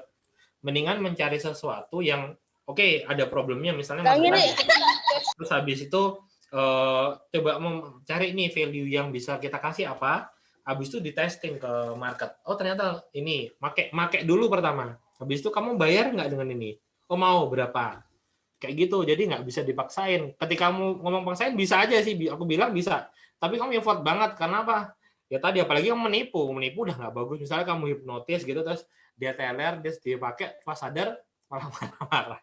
Jadi gitu saran saya, Mas. Menjawab nggak? Maksud dari hipnotis tadi ya Pak, menghipnotis itu maksudnya apa ya bahasa? Menghipnotis itu agar orang tertarik gitu Pak. Yes, aku tahu, aku sadar. Enggak, ini cuma guyon, Mas. Aku sadar, aku Iya. tahu. Tapi maksudku Iya. tadi ketika nggak mau make, harus ditanyain dulu kenapa kamu nggak mau make nih. Nah, berangkat tadi, memangnya produknya Mas Hasan apa? Teh Pak. Teh, oke. Misal teh, kenapa Mas Hasan, lihat dulu problemnya. Yang Mas Hasan bikin teh apa? Teh kelor. Teh kelor. Kenapa Mas Hasan bikin teh kelor? Nggak misalnya teh telur, apa teh poci, apa teh min gitu? Teh Maya. Kenapa Mas Hasan? Karena teh kelor tentunya banyak khasiat Pak. Oke, berarti udah ada W-nya nih, udah bener nih, khasiat. Nah, seberapa besar orang yang membutuhkan? Lihat dulu marketnya. Besar nggak sih orang membutuhkan khasiat teh kelor nih? Iya. Itu harus diuji. Habis itu, tapi jangan berhenti. Habis diuji, oke, oh ini berkhasiat, Mas. Terus emang udah banyak penelitian dan banyak ini. Kelor, kalau aku bilang, kelor tuh bagus, Mas. Nah, tinggal tadi, oke, aku kan berangkat dari problem nih. Aku takutnya problemnya nggak ini, karena tadi lebih memaksakan ya. Nah, habis itu baru bisa kita lihat. Ketika kita ngomongin produk kelor, teh berkhasiat, misalnya buat kesehatan, nah itu tinggal kita menjualnya. Misalnya selama ini, oke, produk ini susah diterima. Tanya ke pelanggannya, kenapa? Kenapa kamu nggak mau pakai? Jangan-jangan Mas Hasan salah sasaran. Misalnya Mas tawarkan anak-anak bayi yang sehat-sehat saja gitu. Sedangkan teh kelor ini sebenarnya buat umur berapa? Nah itu market. Ketika ngomongin problem, tadi harusnya Mas sudah bisa mendefinisikan market. Nah sebenarnya marketnya teh kelornya Mas siapa? Dari usia ini Pak, usia 17 tahun ke atas. Nah itu aku menurutku harus di ini lagi. Nah itu berarti kan problem belum clear. Ketika ngomongin problem kan ngomong, oh iya sopo ya, misalnya kayak misalnya orang tuaku ini udah mulai misalnya ada beberapa penyakit yang ini bisa dinetralisir dengan kelor misalnya. Berarti usianya berapa misalnya? Itu harus diinikan. Jadi jangan yang 17 bahkan dari anak-anak bisa minum, tapi kan nggak berkhasiat buat apa gitu loh. Jadi harus didefinisikan, karena nanti ketika marketnya terlalu luas, kamu masuk menawarkan itu juga nggak ini. Makanya mungkin kamu bisa temukan itu, misalnya oke, aku nggak dong Mas, misalnya aku harus memetakan. Ya udah, kamu tanya aja yang ketika kamu kasih nggak mau kenapa. Misalnya kamu kasih anak bayi tadi nggak mau ya, soalnya aku butuhnya susu bukan teh gitu. Terus misalnya kamu tawarin anak 17 tahun, kamu kenapa nggak mau minum teh nih sekarang juga misalnya? Nggak mau Mas, ngopo teh, aku sukanya Coca-Cola. Kadang-kadang bintang yang 0% misalnya gitu. Banyak hal. Jadi itu yang harus ditegaskan dulu Mas. Okay. Jadi menurutku misalnya langkah awal Mas nanyain aja nih biar Masnya nggak pusing ke belakang nih. Ya udah kenapa nggak pakai, dari situ nanti bakal ketemu nih. Kira-kira segmen yang harus aku tawarin siapa? Begitu. Oke. Menjawab nggak? Kayaknya cukup ya, karena nanti kayaknya perlu sesi banyak nih untuk teknis ya dengan Mas Hasan. Mungkin next time lah kita bikin sesuatu lagi. Ke Bu Evita ini ada Mbak Sherly ya kayaknya, tapi Mbak Sherly nggak bisa masuk gitu karena dia masih ada aktivitas di luar dan audionya tidak bagus.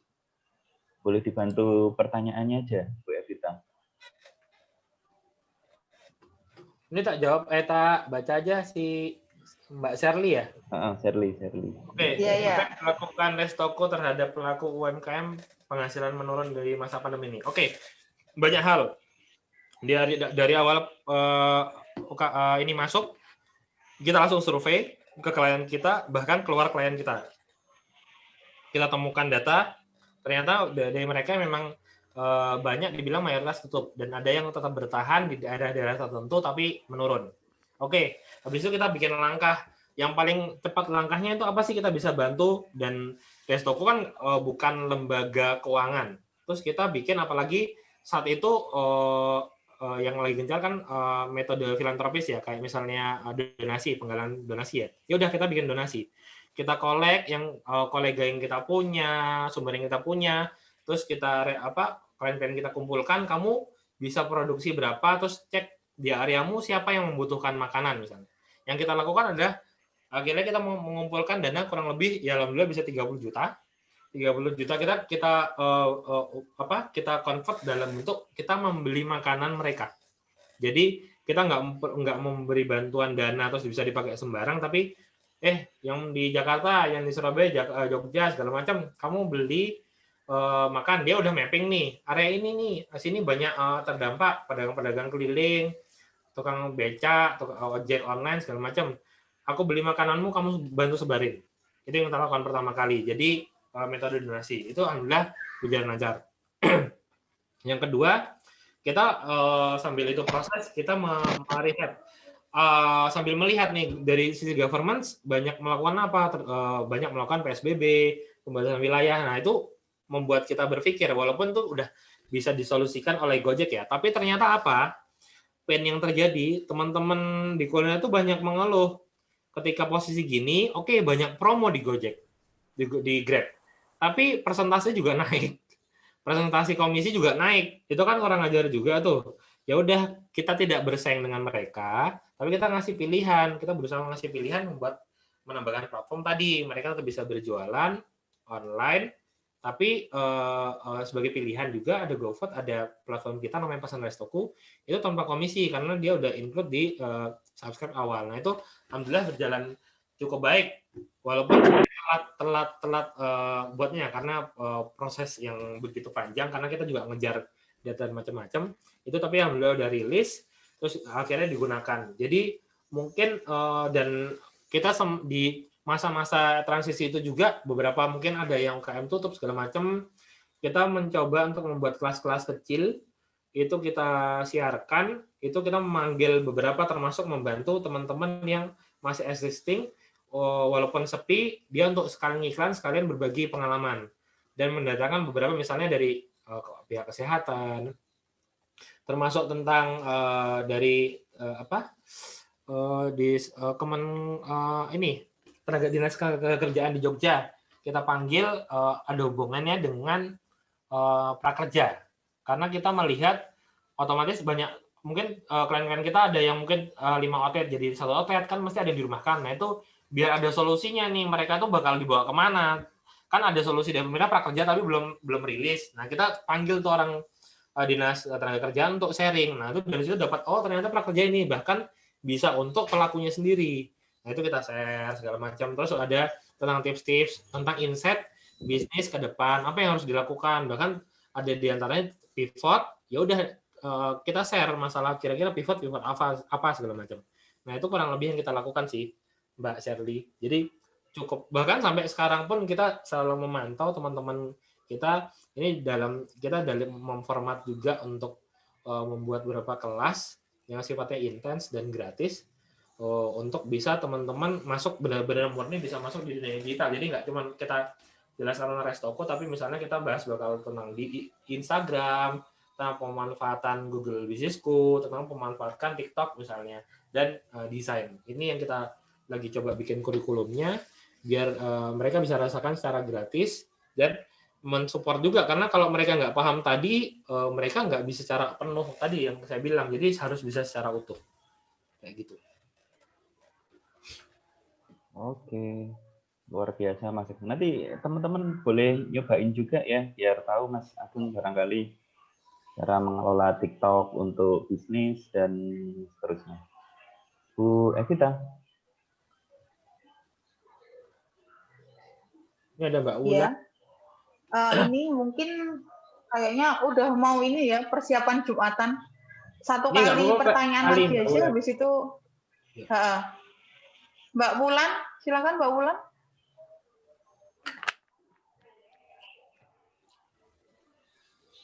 Mbak Wulan menghilang. Ini Dela angkat tangan. Iya nih, ayo silakan. Ada banyak juga. Oh, iya. Ini Mbak Naila Alfi. Mana?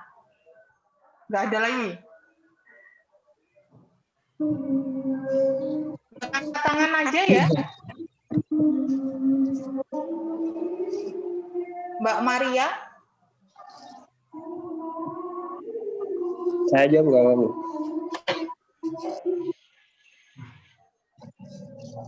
Saya jawab nggak apa-apa, Angkat Bu? tangan terus habis itu nggak ada. Nih cowok. Halo, iya Bu. Halo. Mbak Maria dulu. Ya silakan Mbak. Iya, saya mau bertanya baiknya budget untuk marketing itu berapa persen dari omset ya Pak ya? Baiknya itu menentukan budget marketing karena kan biasanya untuk budget marketing itu kan loss, keluar banyak tanpa cara menghitung balik modalnya dari budget marketing itu bagaimana? Begitu. Terima kasih. Oke, ini teknis banget sih Mbak, dan setiap industri itu beda-beda.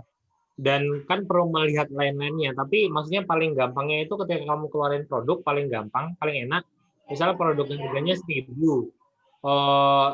HPP misalnya HPP 100, kamu harus misalnya 1.000, tapi 1.000 itu udah mengincludekan cost marketing, itu paling gampang. Paling sederhana biasa dilakukan sama teman-teman. Tapi untuk secara budget, itu beda-beda, nggak bisa misalnya kita marketing 10%, enggak, dan banyak hal teknis yang harus diuraikan. Tapi paling gampang misalnya kamu mau lakukan cepat, ya tadi misalnya kamu jual barang baju 10.000, ya minimum kamu udah menghitung kira-kira untuk bisa menjual ini costnya berapa, karena misalnya kayak iklan aja bisa beda-beda, misalnya antara produk barang baju, makanan, dan elektronik misalnya, itu udah beda-beda, nggak bisa sih nggak didetailkan, itu banyak pembahasannya Mbak.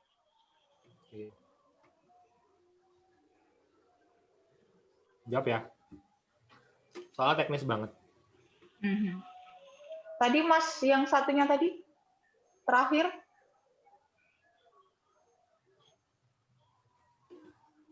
Mas Andi hilang sudah, nggak ada kayaknya.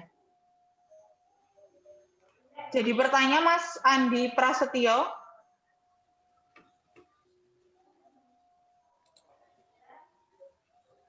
Sepertinya menghilang Pak. Yang di chat. Oke, penutup aja ya Bu Evita ya. Pertanyaan terakhir nih. Yang di chat udah belum ya terakhir? Oh, masih ada yang kelewatan nih di chat. Nela itu. Mas Ageng. Belum. Mohon izin untuk Mbak Naila dijawab sekaligus barangkali conclusion ya. Mas Ageng, kawan-kawan ini harusnya bagaimana sih? Apalagi sekarang pandemi seperti ini, banyak hal-hal baru yang berubah. Silahkan. Oke, ini Mbak Nela, banyak sekali pengusaha muda yang membanting setir untuk usaha baru atau masih dibilang masih terus belajar apa sama berisiko besar. Nggak ada masalah ya membanting setir, membanting roda, membanting mobil. Jadi selama kalian bisa ukur resikonya, itu nggak ada. Apalagi misalnya kalau ngomong secara umum ya, misalnya anak muda, itu ya tadi aku bilang, maksudnya kalian masih banyak, ibaratnya gini loh, tapi jangan kayak gitu juga ya, misalnya aku masih sama orang tua ibaratnya, misalnya aku gagal gitu, misalnya usaha, misalnya aku jatuh gitu, minimal masih ada yang digandulin ya, itu tapi secara kasarnya, tapi ya jangan kayak gitu juga, minimal kamu harus tahu, maksudnya resikonya ketika aku banding setir, terus aku gimana dengan perkuliahanku, terus gimana dengan karirku dan lain-lain, itu harus diukur, dan sebisa mungkin kalian banyak, nggak cuman kan dulu sering dibilang ya udah yang penting jalan aja deh, nggak dipikir sambil melaku, jangan, itu boleh, itu maksudnya bagus, tapi jangan ditelan mentah-mentah gitu terus melaku itu tanpa ilmu. Jadi lebih baik berilmu terus melaku. Nah ilmunya itu apa sih ya, tadi banyak, misalnya kalian belajar tentang bisnis canvas, value proposition canvas, terus banyak melihat mencari insight, terus memvalidasi. Jadi tahap-tahapnya itu banyak secara teknis. Itu dicoba. Ketika memang harus membanting setir itu ada alasannya, bukan dodolan gitu terus wah sepi baru sehari 2 hari ganti gitu. Enggak, jangan, itu malah nggak bikin kalian belajar. Jadi maksudnya pivoting itu kalian belajar, bahkan ketika pivot misalnya industri gede, karena dia itu membuat itu secara rapi, ketika pivot bahkan market yang dia dulu kelola itu tuh bisa jadi marketnya dengan produk yang berbeda. Itu bisa. Jadi yang penting measure, terus tadi minimal konsep awal sebelum jalan, jangan ya udah nggak dihitung-hitung tapi melaku ya enggak. Tapi lebih mengukur tadi, itu paling penting. Gitu sih mungkin sebagai penutup sih buat teman-teman, aku rasa kalau untuk kembali lagi masalah materi hari ini ya tadi kalian harus memposisikan diri, karena aku nggak bisa memaksakan kalian harus sebagai inovator ataupun bisnismen, karena masing-masing memang beda. Maksudnya semua bisnismen juga nanti yang kerja siapa kan gitu. Tapi kalian minimal ketika jadi inovator atau pengusaha juga maksudnya berada di jalur yang sesuai, dalam arti ya tadi berilmu, yang talent juga berilmu dan sesuai kebutuhan. Tadi kan aku bicara yang terjadi saat ini, secara dari sisi government mau arah kemana, dunia peta skala global mau kemana, industrinya. Nah itu kalian harus banyak belajar, banyak bisnis model, mencari info-info, banyak baca misalnya. Nah itu kalian posisinya tinggal di mana. Itu yang kalian lakukan, dan maksudnya ketika itu kalian menurut kalian yakin ya, misalnya kalian menguasai sesuatu, kuasailah secara mendalam gitu loh, misalnya fotografi yang mendalam, jadi benar-benar ahli, misalnya berada di karir, misalnya di sini ya kalian banyak harus mempelajari hal-hal yang mensupport ke ranah industri yang kalian kelola, kayak gitu. Dan jangan takut mencoba sih, maksudnya jangan ya tadi, tapi harus ada alasan ya. Kalau aku bilang, kalau misalnya untuk masalah ide-ide yang tadi banyak keluar, bagus-bagus tadi, tapi yang pertama harus dilakukan why-nya dulu, terus who-nya, misalnya bagaimana, baru ngomongin siapa dulu, problem dulu, siapa dulu, baru bagaimana. Habis itu nanti bakal ke siapa-siapa segala macam. Oke, luar biasa Mas Ageng sharing pada pagi hari ini, pagi-pagi sharing semangat dari Jumat gitu ya. Bahkan tadi ada chat terakhir dari Mbak Dwi, kalau boleh tahu kapan nih Kak Ageng ada rencana webinar dunia digital gitu. Boleh nanti Mbak Dwi dan yang lainnya follow dulu Instagramnya apa Mas Ageng ya? restoku.id atau apa? .id. Resto bisa follow restoku.id. Di sana nanti akan banyak diinfokan gitu ya. Atau ini sebenarnya kita sedang melakukan trial kawan-kawan untuk melakukan perkuliahan inovatif gitu. Barangkali nanti apabila memungkinkan Restoku jadi salah satu mitra juga bisa ya Mas Ageng ya, dengan tim nanti sharing. Sip. Oke. Bu Evita, ada lagi? Sepertinya udah. Udah ya. Boleh kita foto bersama dulu ya kawan-kawan. Videonya boleh minta tolong dihidupkan. Kemudian kita pakai gerakan apa nih Mas Ageng? Kita ngikutin Mas Ageng nih. Jangan kampusnya. Oh gitu ya. Kampus yang bicara kampus kok. Kita kampus Restoku pagi hari ini, nggak apa-apa. Oke, mungkin mengepalkan tangan saja ya biar kelihatan. Ini loh drakor. Hah? Gimana itu? Oh, yang beginian. Kayak anak muda sekarang. Anak muda zaman hari ini ya. Boleh, kawan-kawan boleh ditirukan seperti gayanya Kak Ageng. Apa sih namanya ini? Sarang burung walet. Boleh ditirukan menggunakan gaya ini terlebih dahulu untuk bisa saya foto. Oh, page-nya banyak ya, 8. Oke. Sambil ditahan senyumnya kali. Sambil ditahan senyumnya saya mulai ya dari page 1 dulu. Oke. Banyak juga ya. Kemudian di page 2, tunggu dulu. Oke. Yang 1 sudah, 2. Banyak ya. Oke, pelan-pelan ya. 3, loading. Bentar. Oke. 4. Banyak sekali. Nggak usah semua, nggak apa-apa kali ya, Bu Evita ya? Iya, yang belakang-belakang nggak dinyalakan mungkin videonya. Belakang-belakang videonya juga sudah mulai nggak dinyalakan kok. Oke. Cukup. Terima kasih banyak Mas Ageng khususnya yang sudah sharing pengalaman, sharing ilmu pagi hari ini. Nanti boleh kawan-kawan yang penasaran gimana sih Restoku itu bisa besar, Restoku bisa banyak dapat achievementnya apa aja, itu boleh follow di Instagramnya Restoku. Nanti barangkali boleh kita lanjutkan sharing berikutnya secara lebih teknis, karena Mas Ageng ini sosok yang luar biasa gitu ya. Sebenarnya nih selain restoku, Mas Ageng ini juga punya kuliner juga gitu ya.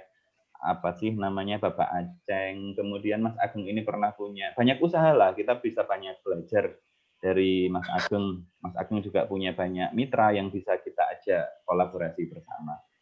Begitu Mas Ageng, sekali lagi terima kasih banyak. Mbak Evita, ada lagi untuk closing atau cukup? Cukup.